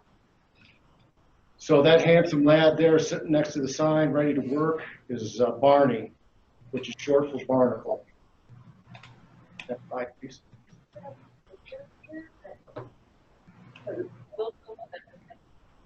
Gotcha.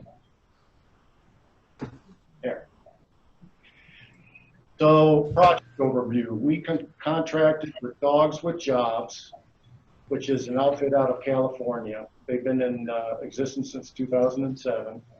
The Muscle Dog program is a more recent addition to them, but they have they train dogs for multiple disciplines.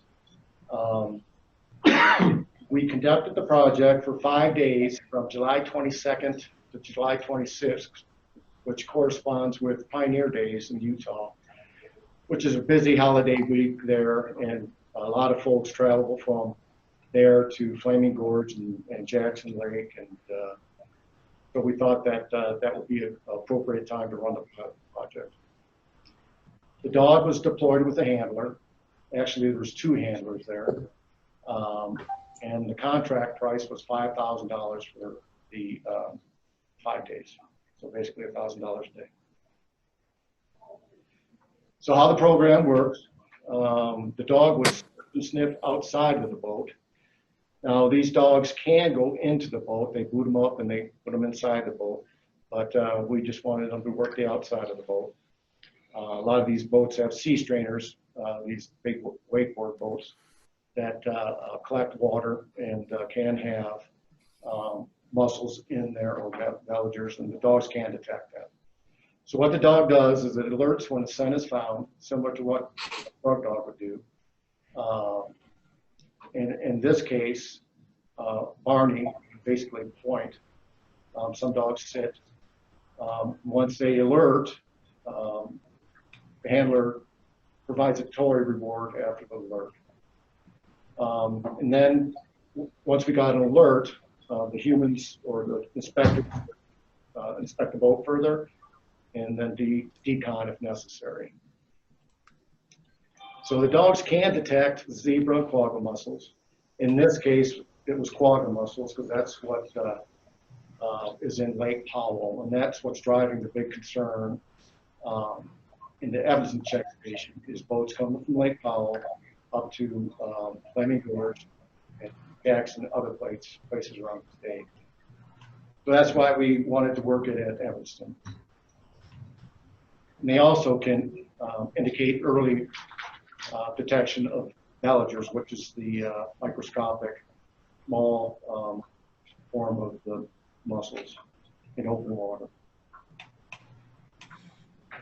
So there's a picture of Barney with his toy reward and handler.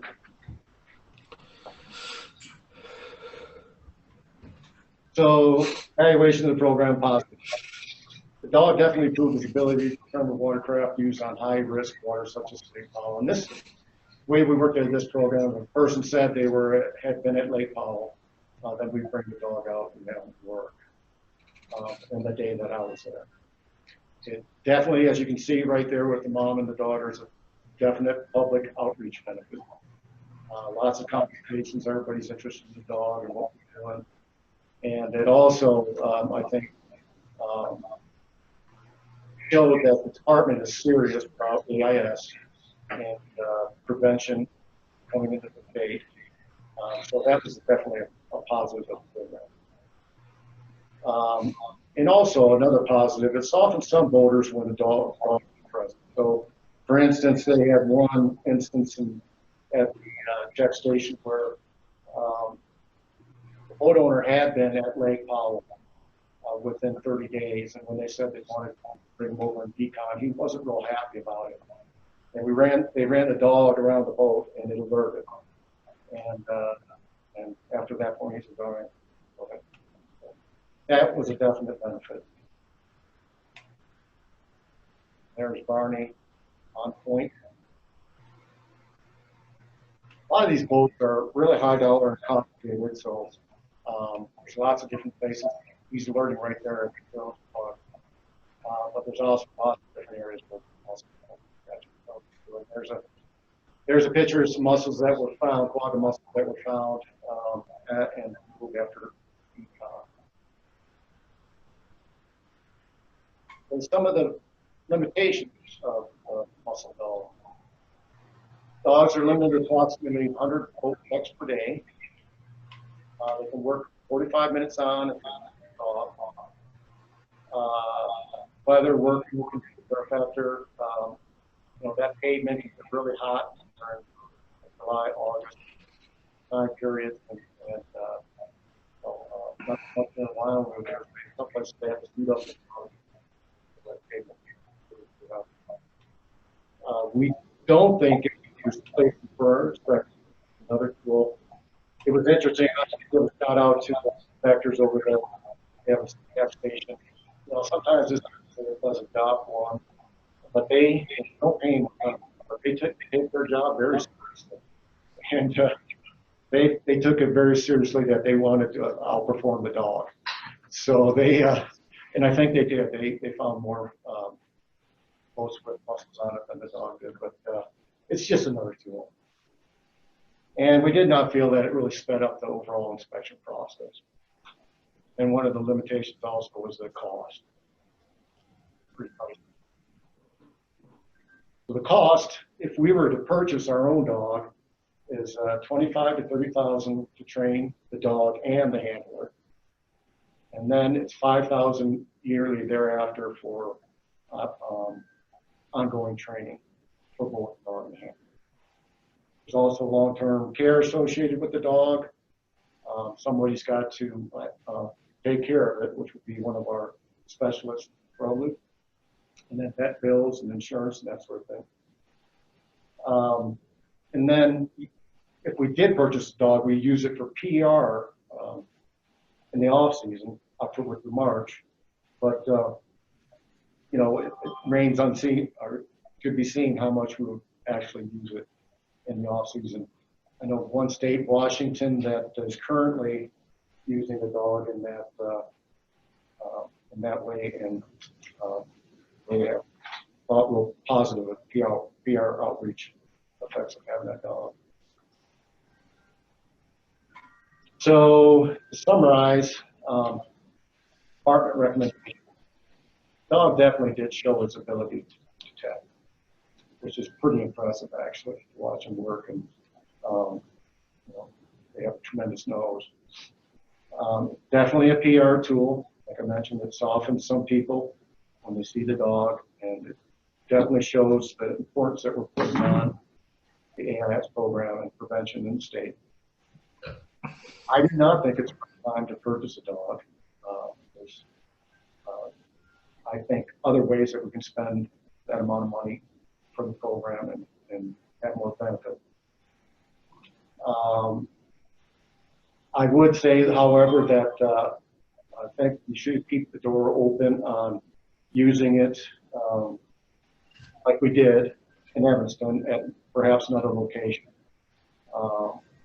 We have zebra mussels running up the Missouri main stem and different places in North Dakota and South Dakota. So we put it there at the state of in Hewlett there, or here in Cheyenne for all the watercraft that's coming out of Colorado. Some of the things that the program could use as probably a more benefit: PDAs, personal digital assistants for data entry. Right now, when they do an inspection, they fill out a form and they put it on the desk, and busy times, those will build up, and then later on they'll enter it into the database. PDA would allow them to do the inspection, enter it into the handheld device, and it would go live right under the database. So down the road, if that boat went to Jackson, they'd see that it came in through Evanston, or if it went through on I-25 here, Glendo, and then was inspected, and in Seminole, it would be live. And for other states as well, they could have, they could see that the boat was at this place and then it was at this place. So I think that's a really good idea. And if you were to purchase PDAs, it would be about the same price. Database or training update. Our training materials are out. It's still good, but could use an update. Like to comment.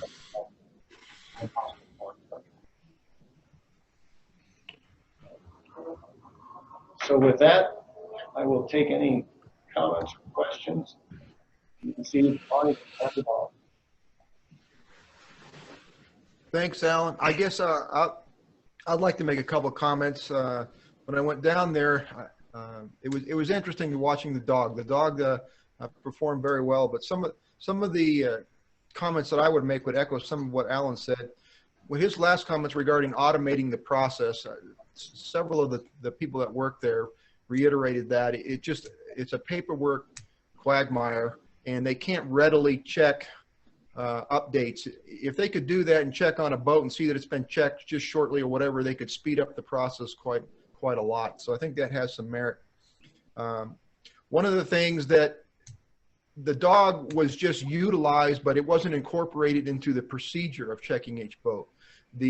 When I talked with the handlers, they said that if they had their druthers, they would rework the procedure of approaching a boat, because when they used the dogs, it was just kind of like an army hit the boat and then the dog was part of it. They would prefer the dog go first and then the army go onto it. But regardless, that was more of a procedural thing.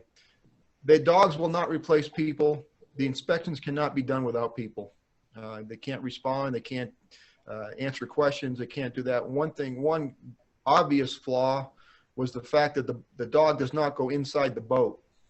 And some of these fancier boats, and I don't know squat about boats, but there's screens, there's filters, there's things like that inside the boat that the dog, because they don't want them to damage these $100,000 boats, they're not allowed in there. So you still need personnel to detect these different areas. One thing I will say though, for a large number of temporary employees, their dedication and their professionalism was outstanding. Our folks do a great job. But I also agree. I think the dog is more of a luxury than it is something we need at this point. However, I do think it could be incorporated into, say, Evanston during these high traffic weekends. That's just a comment I have. Commissioner Schmidt? Yeah, Pete, listening to you speak, and then Alan, I guess the question for me is does the dog add value? I mean, does it make the program, the inspection process better if the dog was there? To me personally, I'll respond, then I'll let Alan, because he was there the whole time. I just think it's an additional tool. The biggest drawback to me and the dog is, what do we do with him the rest of the year? You still have to have a handler. You still have the expense.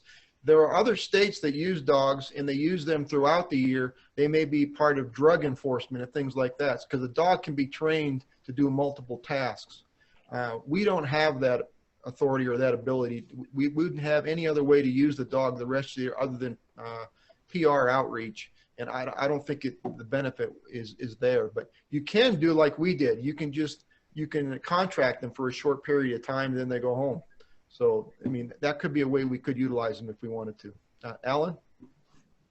President Doobie, Commissioner Schmidt, I would agree with what President Doobie said and reiterate, I think one of the values to that, having the dog during that period, is that deterrence and letting people know that we're serious about it. They got it, and they were impressed that we were investing that amount of money and that time and bringing their dog in to try to prevent muscle coming into the state. So that was definitely positive. But yeah, I'd agree. I just don't see the benefit of purchasing a dog at this time. I think the money could be better utilized.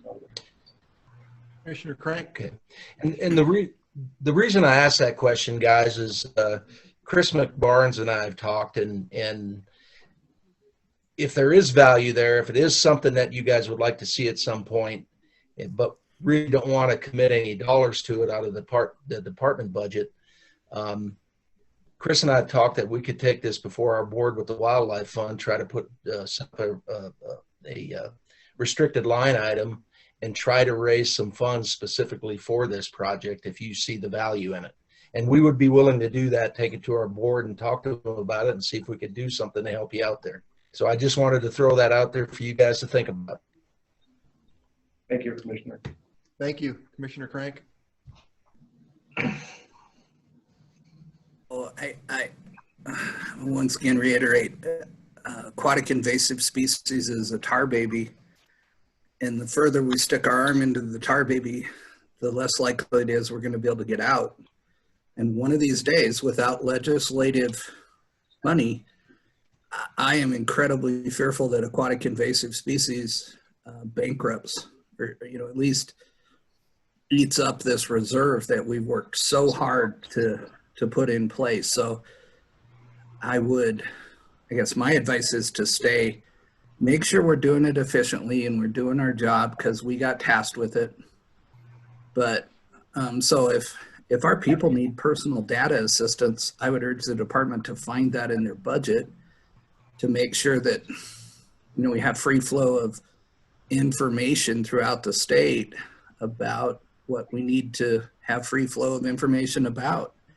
That's a minimal investment to me, but my experience with dogs, and I have some because, I was a prosecutor during the time frame when everyone decided they had to have a dog and they were the greatest thing since sliced bread, is we had, people have invested millions of dollars into dogs. And even in a law enforcement context, I think you get a minimal return, and then you have to pay for the upkeep of the dog. You have to pay for the training of the dog handler. You have to replace dogs. Some dogs crap out. Some dogs are injured. It is like buying a Maserati and there's no mechanic in town and you got to take your car to Denver to have it repaired. Once you go down that road, it is an exceedingly expensive endeavor. And so, I would be I'm not going to be around, but I'd be really cautious about investing in dogs in the aquatic invasive species area. Thank you. Any other questions or comments? Okay, thank you, Alan. Thank you, President Doobie, Commissioner. Paul? All right, give me one moment to get Paul.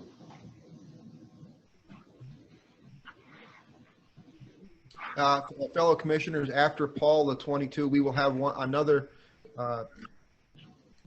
PowerPoint on the tour we were going to take today. They have a PowerPoint for us on the Clear Creek Fish Passage. So that'll be one more agenda that'll come on right after this. Good morning. Can you see and hear me? Yes, we can. Yes. Very good. I will see if I can share my screen here.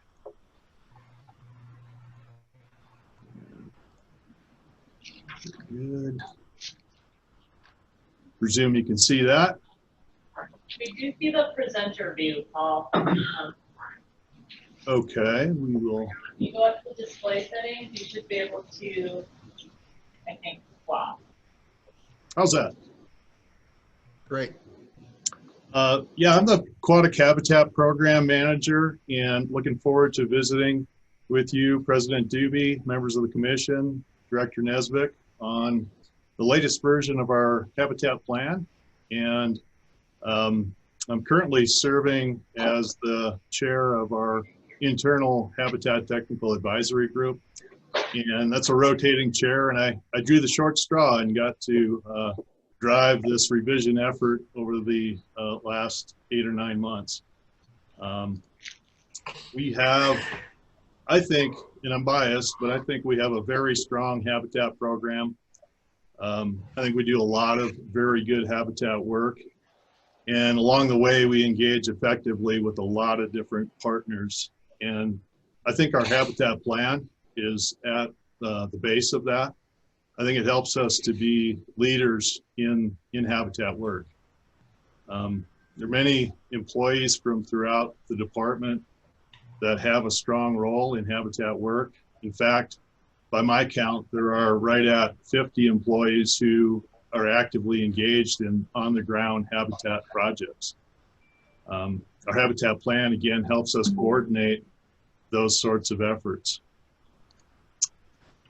Since talking about a plan is a pretty dry topic, I thought I'd start off by just breezing through some examples of habitat work. So here we see on the lower left a couple of forms of vegetation treatments, sagebrush mowing on the lower left, prescribed burning on the lower right. These are some of the sorts of activities our terrestrial habitat biologists are engaged in.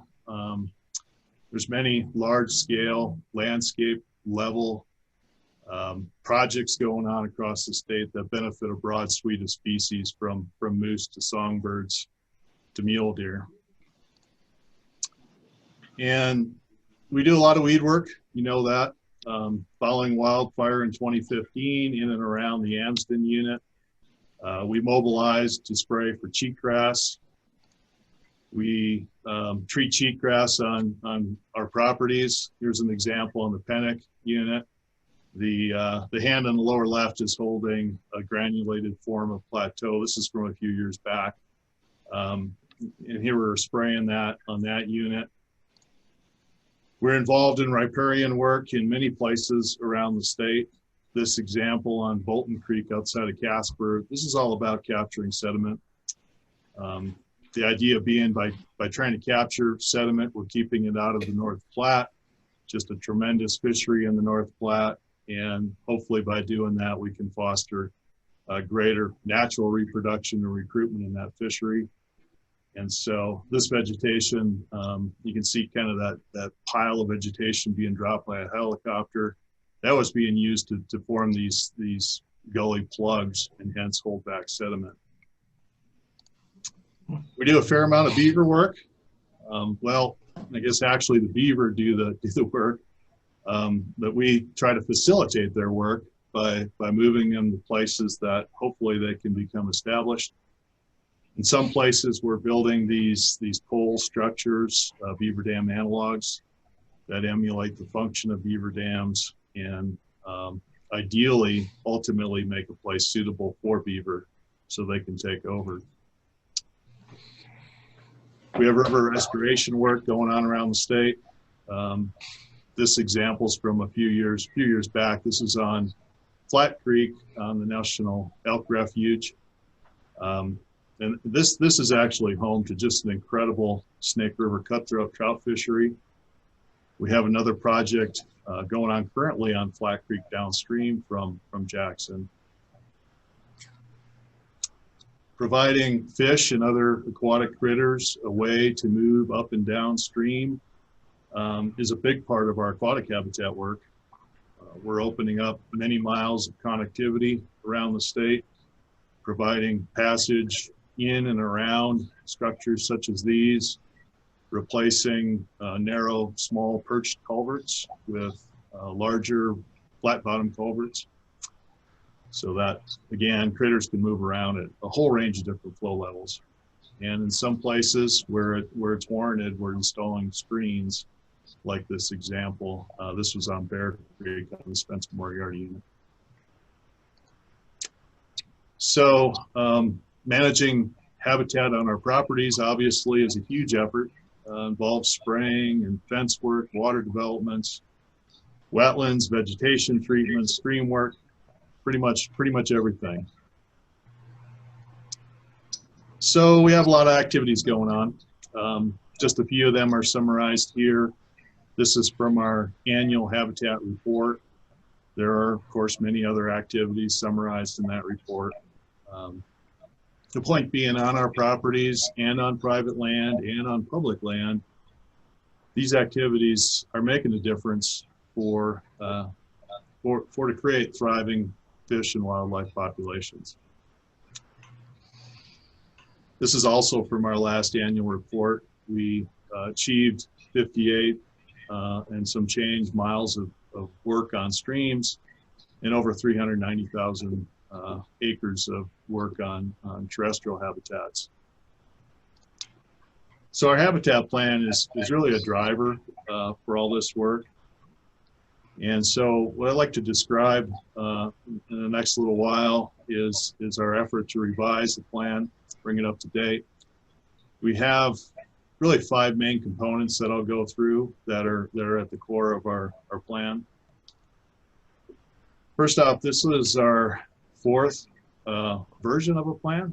We started off in 2001 with an 8-page document, including the cover, and now we're here in 2020 with I think 42 pages, including the cover. My understanding is back in 2001, the deputy director at the time, Steve Facciani, called for a plan to be developed to foster getting the disparate sections and folks from throughout the department to work more effectively together, and kind of pulling in all this, getting everybody pulling in the same direction. I think that's been the outcome. So again, here we are with our latest plan, and we started our revision back in August of 2019, and we have this Habitat Technical Advisory Group that's a standing team. We formed a subgroup of those folks, and we kicked off with a survey. That survey had questions about goals and priority areas and what actions we ought to be undertaking. We sent that to the entire department, as well as to right around 100 external partners. We basically have a mailing list for everybody we send our annual habitat report to. So we connected up with those folks. We actually got pretty good feedback. We got over 130 responses, and we thought this provided a strong basis for a revision. And from there, our process was iterative in that we would propose a set of, for example, goals, send that out, get some feedback, modify it, and continue along in that fashion. And we did this again starting in kind of the late summer, fall of 19 through winter, and now just kind of wrapping this up. It's important to put the plan in perspective and realize that this habitat plan, it's been around a long time, but it really fits in nicely, I think, underneath an umbrella defined by the strat plan, the strategic plan. And as you know, one of the big goals under the strat plan is all about habitat. And I think of this habitat plan then as sort of taking that and running with it, fleshing it out, and really providing some definition to it. We've identified three kind of main goals under the habitat plan. Goal 1 is all about conserving and protecting crucial habitats. And goal 2 here in the middle is the restore side of that, restoring habitats. And finally, the third leg of that stool, goal 3, is about wildlife migrations, fish and wildlife migrations. So one of the main components of the plan is ranking projects. And all of our plans through the years have defined a project ranking approach. And this obviously provides consistency, objectivity, and helps us to wisely use our time and money. Throughout this revision, we changed our project ranking approach to an approach that we think will be a little simpler, more clear, and it's more of a scoring approach. So what we did is came up with a maximum of 15 points to assign to any proposed habitat project from our folks. There's a general score that's worth up to a maximum of 5 points. And that's awarded on the basis of whether or not the proposed work is in a priority area or one of our properties. It gets points for that. But geography isn't the only thing. It has to be a solid project that addresses important issues or values. And then it can get a point for whether or not it addresses resiliency / climate change. The regions have another 5 points that they can award based off of their review of the proposal and how it kind of ranks out in the estimation of the folks in the regional teams. And then finally, our habitat technical group can award up to 5 points as well. And these would be assigned on the basis of considerations like how technically sound is the proposed work? Does it offer reasonable return for the money? You know, wildlife habitat improvements that are likely to be long-term and sustainable. So priority areas is the next major element of the plan. And again, just as all of our plans through the years have had project ranking approaches, they have also all had associated priority areas. And I guess that's because priority areas are pretty useful. They're pretty handy. We use them for all sorts of things, whether it's our habitat protection folks commenting on resource plans, resource management plans. We often get other partners or other groups asking for support letters for proposed work. And you can use it in evaluating properties. I don't know if that's been real commonly used for that, but potentially could be. And as I mentioned, they're handy for sifting through habitat proposals for funding. One of the themes of our revision effort was to try to derive priority areas to the extent possible by using existing GIS layers as much as possible. Really kind of no reason to reinvent the wheel. And by doing that, we can make it very clear where these come from, where the various lines or polygons come from. And so that's things like crucial winter range blue ribbon trout streams, those sorts of things. We're in the process right now of putting the final finishing touches on these maps of the priority areas, and especially what we're working on is there's narratives associated with each one that sort of describe their value and where they come from. And the final ones will be available soon at that website listed there, that public website. That's going to be a story map. So if you're familiar with those story maps, they're pretty user friendly to visualize information. We have 3 types of priority areas: crucial, restoration, and connectivity. Crucial areas are places we want to conserve existing values. That's consistent with our goal 1. Restoration areas are places we're targeting for on-the-ground work to address habitat issues. And then connectivity areas are places we protect migration corridors, and in the aquatic world, connected streams, and work to enhance fish passage.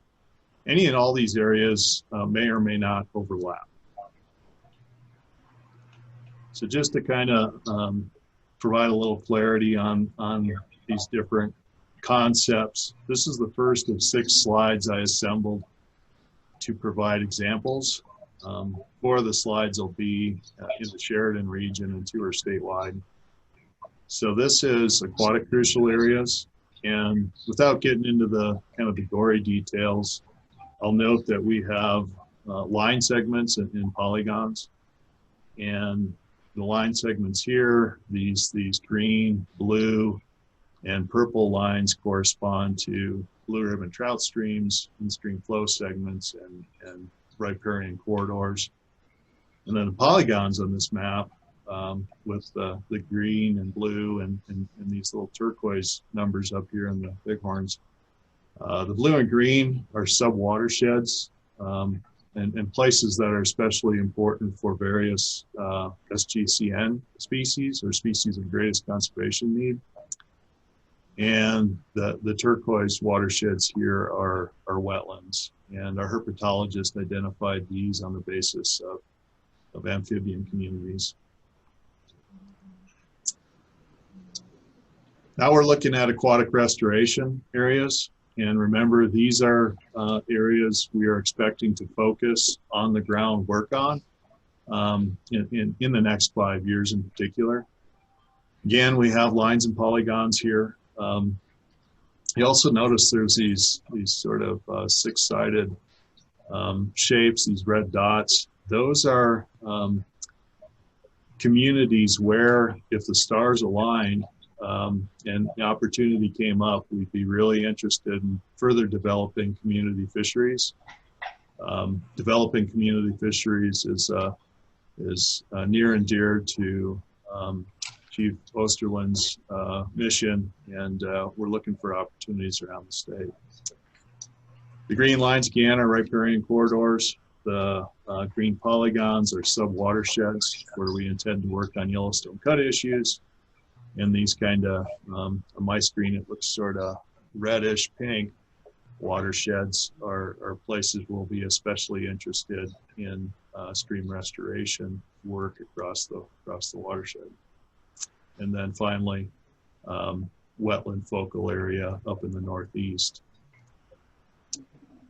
Here we're switching gears over to terrestrial crucial priority areas, and the take home here is that big game crucial areas, crucial ranges drive a lot of these.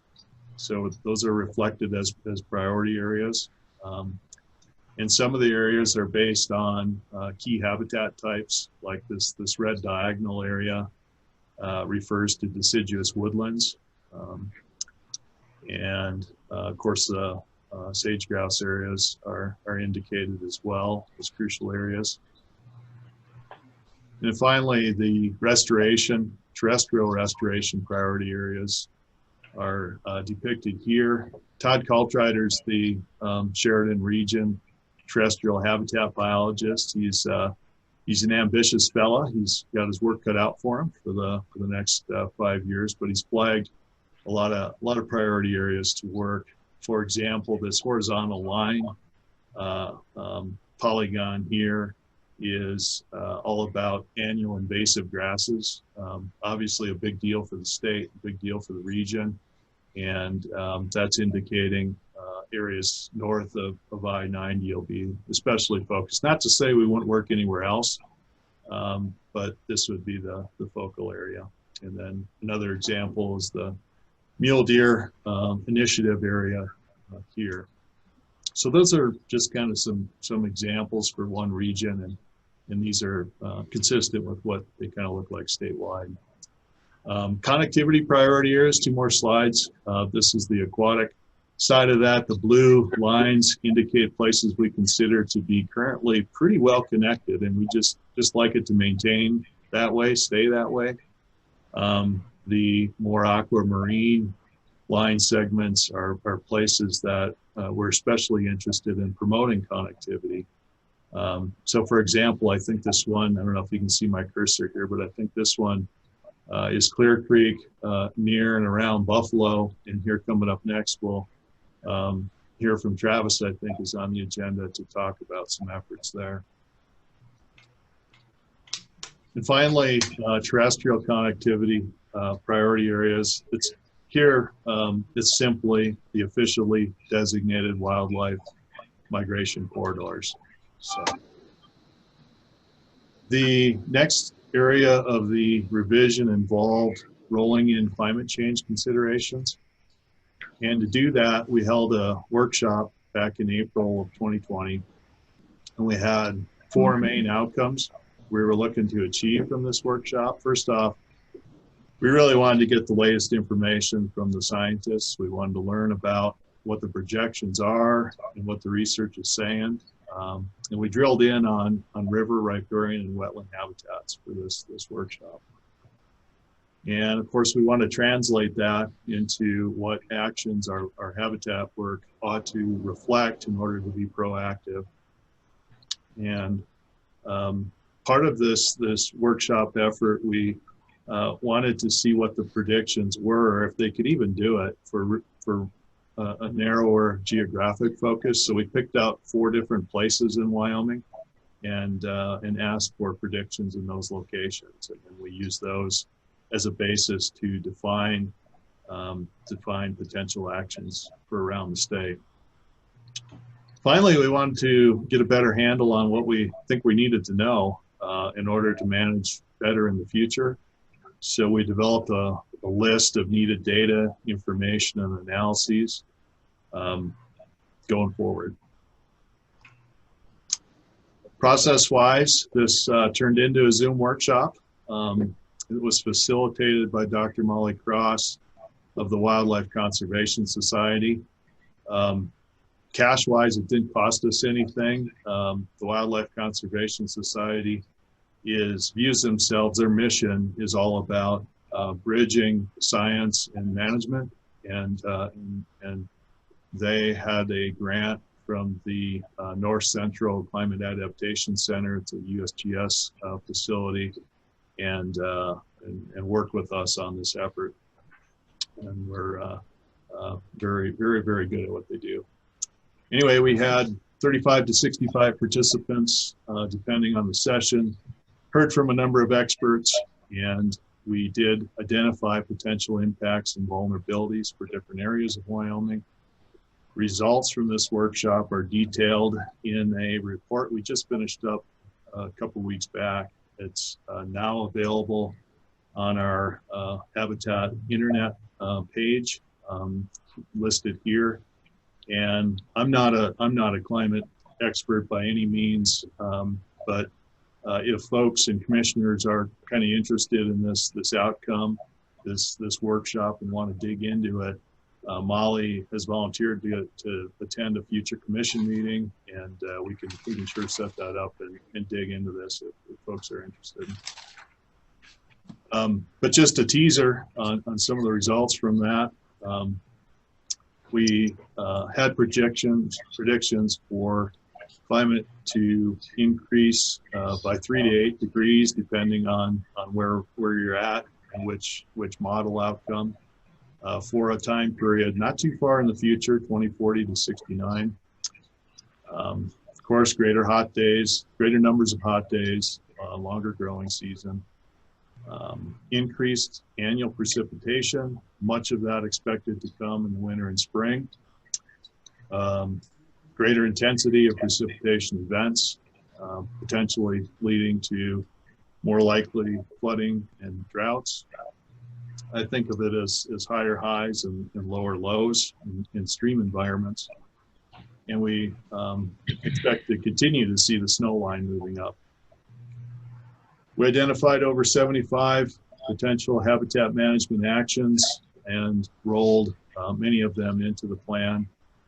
An example of such an action is looking hard for water savings on our irrigation technologies to use the most efficient system possible. In stream restoration work, an example would be using staged stream channels, designing staged stream channels so that they continue to provide habitat at very low flows and also provide habitat at very high flows. So thinking just a little bit differently sometimes.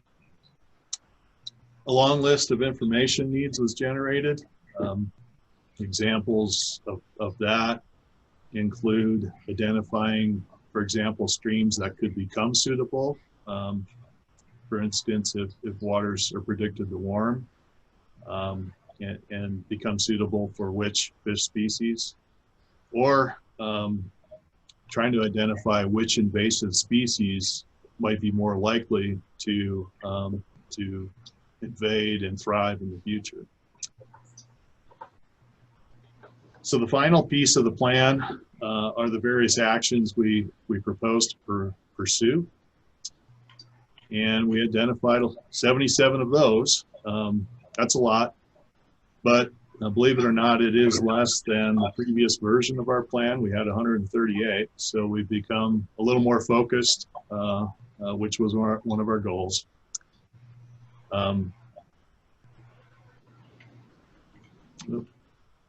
I guess really the key is how do we get this done? I think one of the things we'll do is we'll continue to use the plan when we're formulating annual work schedules for individuals and programs. And those of us habitat program managers will continue to constantly refer to the plan, especially when we're reviewing proposed projects. I think we've done a great job through the years of actually using and following this particular plan. It's an example of a plan that does not sit on the shelf. We kind of keep it in front of us. Probably most importantly, we need to continue working effectively with conservation partners, landowners, and land management agencies. And along the way, we really need to be creative and consistent and effective at communicating what we're working on and why, and what those accomplishments can do to create thriving fish and wildlife populations. So just to wrap up, a lot of folks worked on this planning effort. I'd like to particularly give a shout out to Jim Wassine. He's our Wyoming Landscape Conservation Initiative coordinator in Green River, and he was tasked with really being an organizer on meetings and minutes and really helped drive the revision process. So really appreciated his help. Erica Sirigliano, tons of work on these priority areas, and that continues. Patrick Owen, communications made it look pretty. Dr. Cross, and probably most importantly, this is a ground up plan or a grassroots plan. And our role as facilitators was just to try to collate and harvest everybody's ideas and round it out and turn it into a plan. We had a lot of folks that had great ideas that we just used. So with that, I'll finish with a restatement of our Habitat Plan mission, which is to promote and maintain high quality habitats for now and into the future. Thank you. Thank you, Paul. Excellent presentation. Any questions or comments from the commission?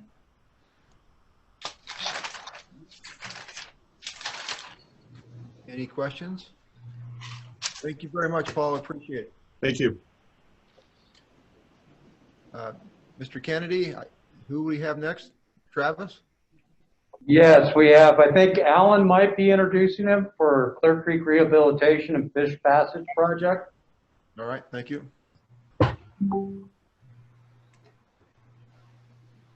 President Doobie, commissioners, Director Nesbitt, like to introduce Travis Cundy. He's one of our aquatic habitat biologists stationed in Sheridan.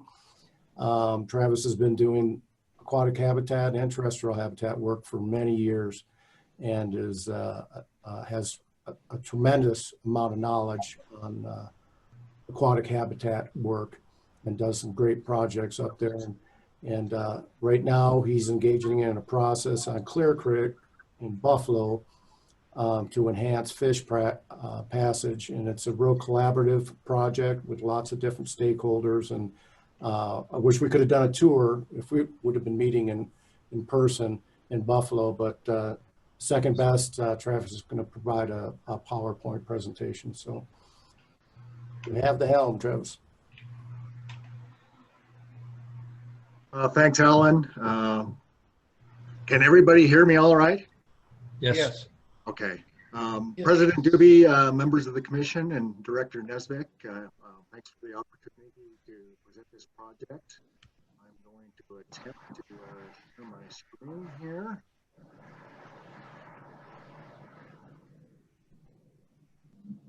You're fading on us, Travis. Now you're back again. Now I'm back. Okay. That was trying to share my screen there. I expect hiccups here, so holler if anything happens. Hopefully everybody can see this. This project, the Clear Creek Rehabilitation at Interstate 25, has a long history. I am going to gloss over the history, really, but it started about 18 years ago with a discussion with Mark Gillette, who at the time was the district engineer with WYDOT in Sheridan. And over the course of about 18 years now, we are finally at this stage where we're ready to go to a implementation on this project. Let's see.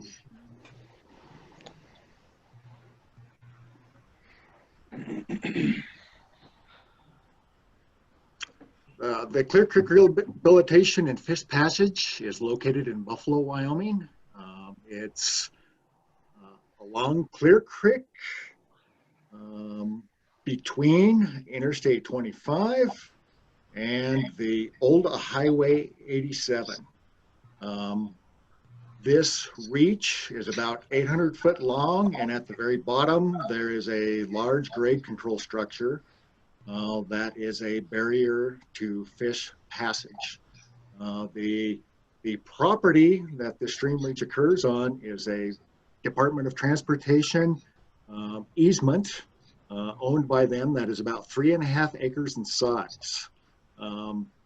There are highway department easements on both the east and west of this, and then the project area is sandwiched by some local businesses to the north and the south. In this case, a family center to the north and a truck stop to the south.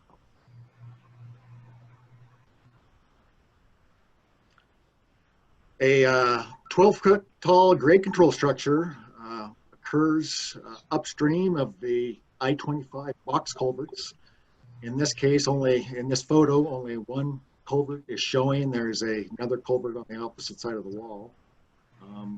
It is a complete barrier to fish, and it's not uncommon to view brown trout attempting to swim up this structure, this ramp portion of the structure in the fall, and rainbow trout in the spring. Overall, the height of this is about 12 feet from the water surface elevation here to right there at the entry of the culverts. Other fishes involved in this segment of Clear Creek include brook trout and native suckers and some resident long-nosed dace. Carp are absent from the stream segment below the culverts and are excluded by another barrier downstream of Buffalo. The reason for the grade control structure, it was built when Interstate 25 was under construction. And at the time, to build the interstate, Clear Creek, a segment of Clear Creek about 2,000 feet in length was removed, filled in, and then rechanneled to about a 800-foot segment. And as a result, that was left with a very steep segment that to stabilize that segment required the construction of that grade control at the very bottom. The rehabilitation project we're looking at will eliminate that grade control structure, regrade about 700 feet of channel in this 800-foot segment, and stabilize the stream corridor by building a series of riffle to pool along here. The project area in this larger view occurs right here. The work will open up to fish passage about 9.7 or basically 10 stream miles of Clear Creek up to the Buffalo City water diversion. Along that 10 miles, there is roughly about 70% of the area is accessible to the public. Along City of Buffalo lands or state lands or some private land segments that are accessible along the Buffalo City trail system. Stream involved there is yellow class trout fishery along about half of it, and as you come upstream, red class trout fishery. In addition, it's notable that along this segment, there's about 10 additional diversions that occur along Clear Creek. All of them have previously been worked on over the course of about the last 15 years by the Conservation District and other partners, including us. And passage has been established at all of these, at least for mature fish.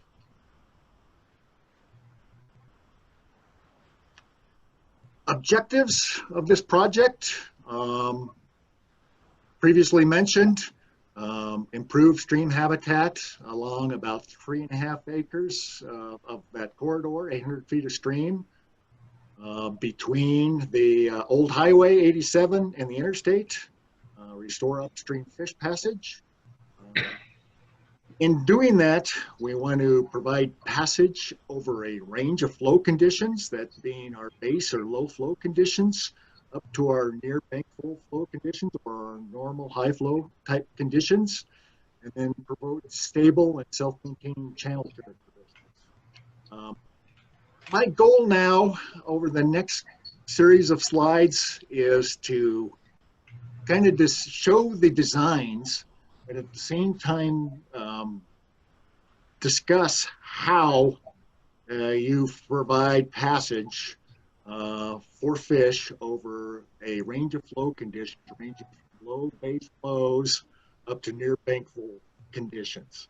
And what that entails is a staged channel, like Paul Day mentioned in the previous presentation. And I'll try to point that out in the design slides I'm going to show you here coming up. This is a plan form design view of the rehabilitation reach. The rehabilitation actual length is limited a little bit in the overall 800 foot by some utility crossings that occur right here that we cannot work through. So we have to move below. And then our disturbance area is outlined in brown here. and it's sandwiched between the private properties to the north and to the south. The staging areas here for the project are noted on the in the parking lot on the old truck stop to the south. And then the multi-channel design is showed in this plan form view. Here, the uppermost stage we see is the bank full, showing up here in green. Actually, are the kind of the floodplain boundary showing up in green. And then down here in blue is the bank full channel margin. So between the bank full channel margin and the green boundary here, there'll be a small floodplain bench. That is the uppermost stage of this channel. This is to accommodate flood flows. And this slide runs out of value at this point.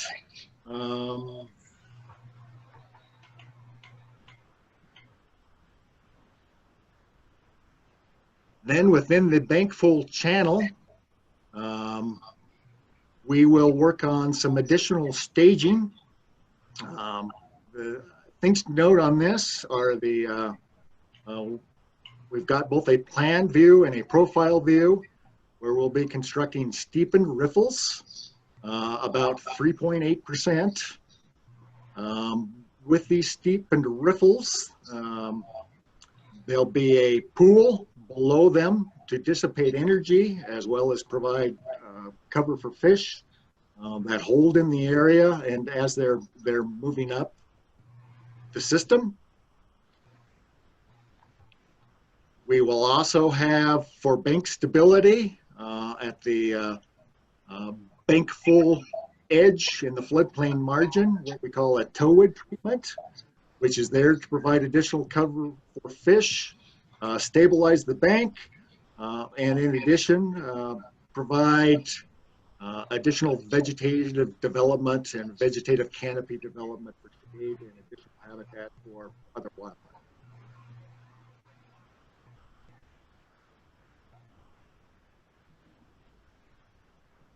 Some notable items about the two primary treatments, the constructed riffles. We are kind of pushing the envelope on this. We are dealing with about 7/10 of a foot elevation in these constructed riffles, which basically consist of a series of rock weir structures in each riffle. Down those riffles, there are small pocket pools as well to help facilitate fish passage. And over each of those rock weirs, we are dealing with that 7/10 drop that equates to, at a minimum, about 6.7 feet per second flow velocity, which prevents fish passage by juvenile or young of the year fish. But we anticipate good passage by adult fish of all species involved, both our sport fish and our native fish involved in this stream range. The final stage of this is, in the multi-stage channel, is what is known as an inner berm feature, which is designed to provide a low flow channel component. And that low flow channel, of course, is important then to still maintain fish passage during base flow conditions, try to consolidate our low flows into a smaller channel. The inner berm feature will exist in all of our riffle and run segment and glide segments of the project, and then of course the pools will be flat slope to provide cover for fish as they pass through the system. Another primary treatment along this is called the towwood, which is situated along the outside banks in between each of the riffle treatments. The towwood, again, is primarily for stability along the bank, but in addition, it provides cover. One of the concerns we have with this treatment approach with these Stephen riffles is as we go into winter, there is good potential for slushy type ice flows to develop along this. That will happen until the stream bridges with snow or ice.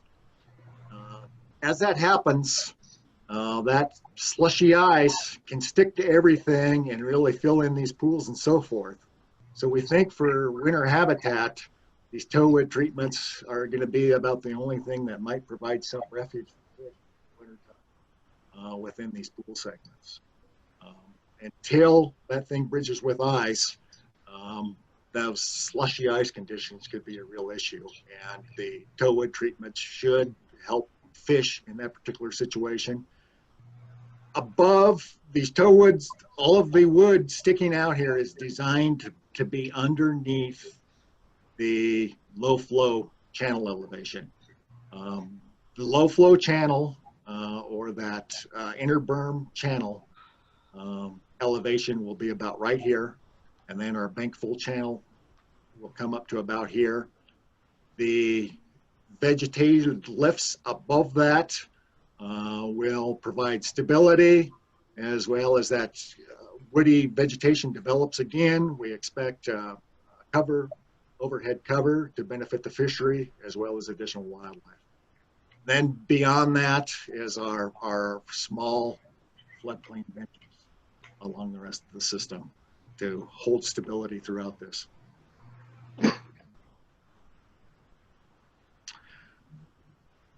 Now, the last take home here is these projects are expensive. This is the overall cost of the project.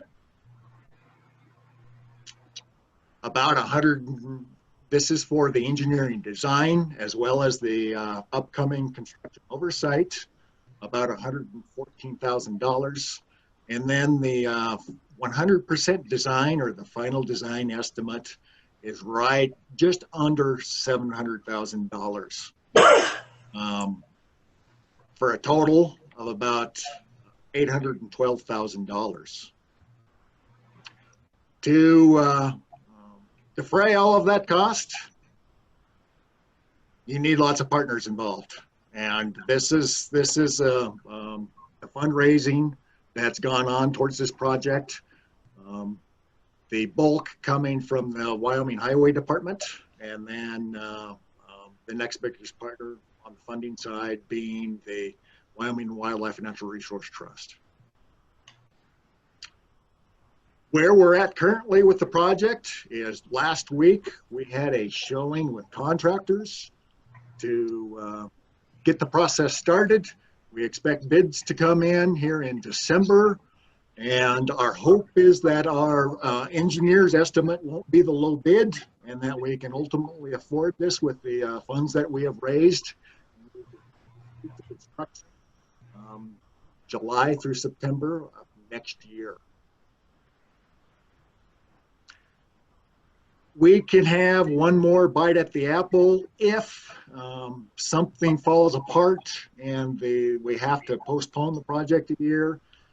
Our largest funder being Highway Department, those funds are good until April of 2023, but if we don't have them spent by then, they disappear. And with that, I'll open it up for any questions. Thank you, Travis. Any questions for Travis from the commission? Very detailed. Thank you. Thank you very much, Travis. You're most welcome. Thank you, Travis. Okay, that concludes our agenda. At this point now, we'll have a call to the public. Stephanie Valea. One moment, Stephanie.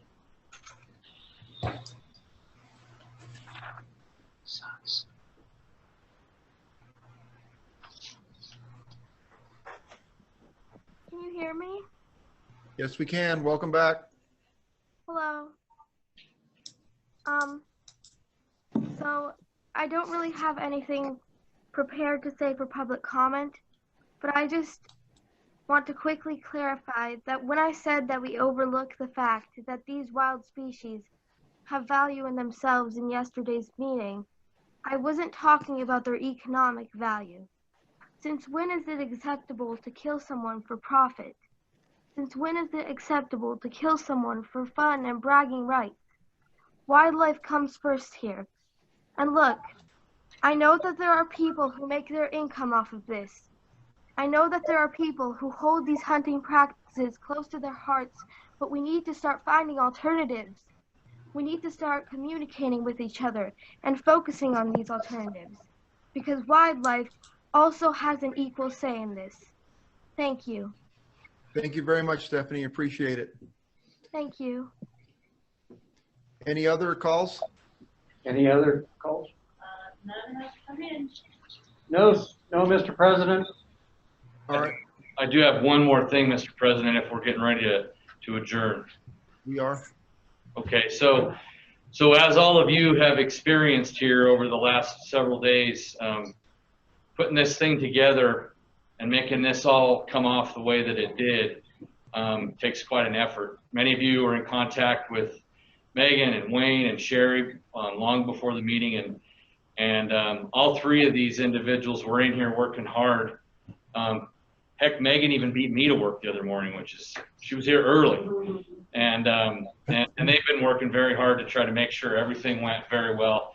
Certainly there was a couple little hiccups, but I'll tell you that I'm awful darn proud of what they've done here today and facilitated a meeting that I think we were all probably a little bit intimidated by. I know that the president and I have had a lot of discussions about this meeting and how it might go, and thanks to the efforts of these employees, we just pulled this off, and they worked behind the scenes, and I thought just as a small token of our appreciation, I would give each one of them one of my director's coins. I'm not going to be able to do it in the normal way. I can't shake their hand, but I'm going to hand each one of them a director's coin here when we're done. And so it's Megan, Sherry, and Wayne. You guys know them all. And come on in here, Wayne. Wayne came up here to wave to everybody as well. You come right over here. And so when we're done here today, I'll recognize them with a coin. I just wanted the commission to know that, and I wanted to give them a round of applause.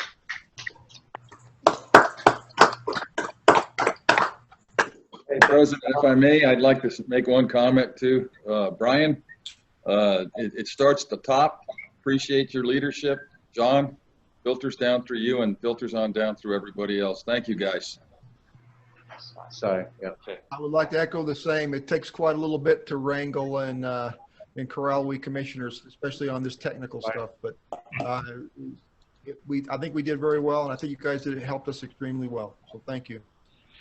We do have one more public comment, Mr. President. Okay. All right, Ty, I'm going to let you speak in just a moment.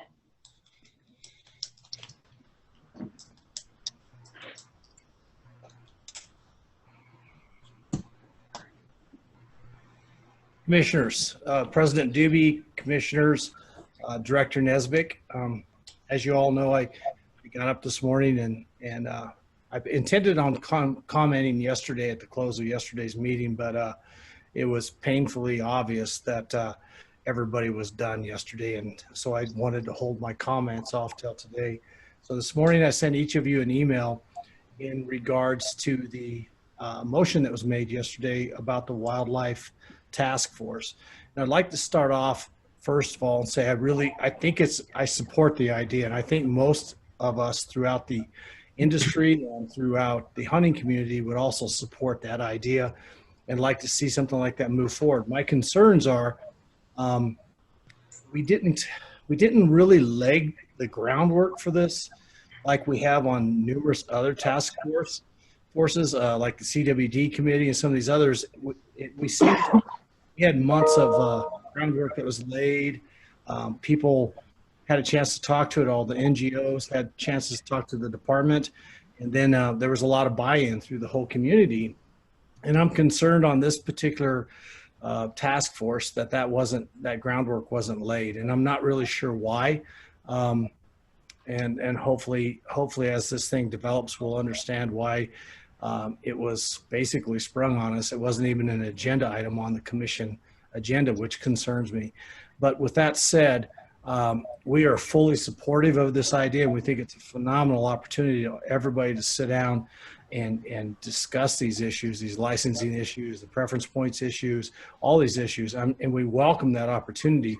I am concerned about the size of the task force. I just don't think there's enough members on it to actually garner enough buy-in across the whole state that we could actually go forward with some recommendations that could deflect or possibly negate any legislative attempts.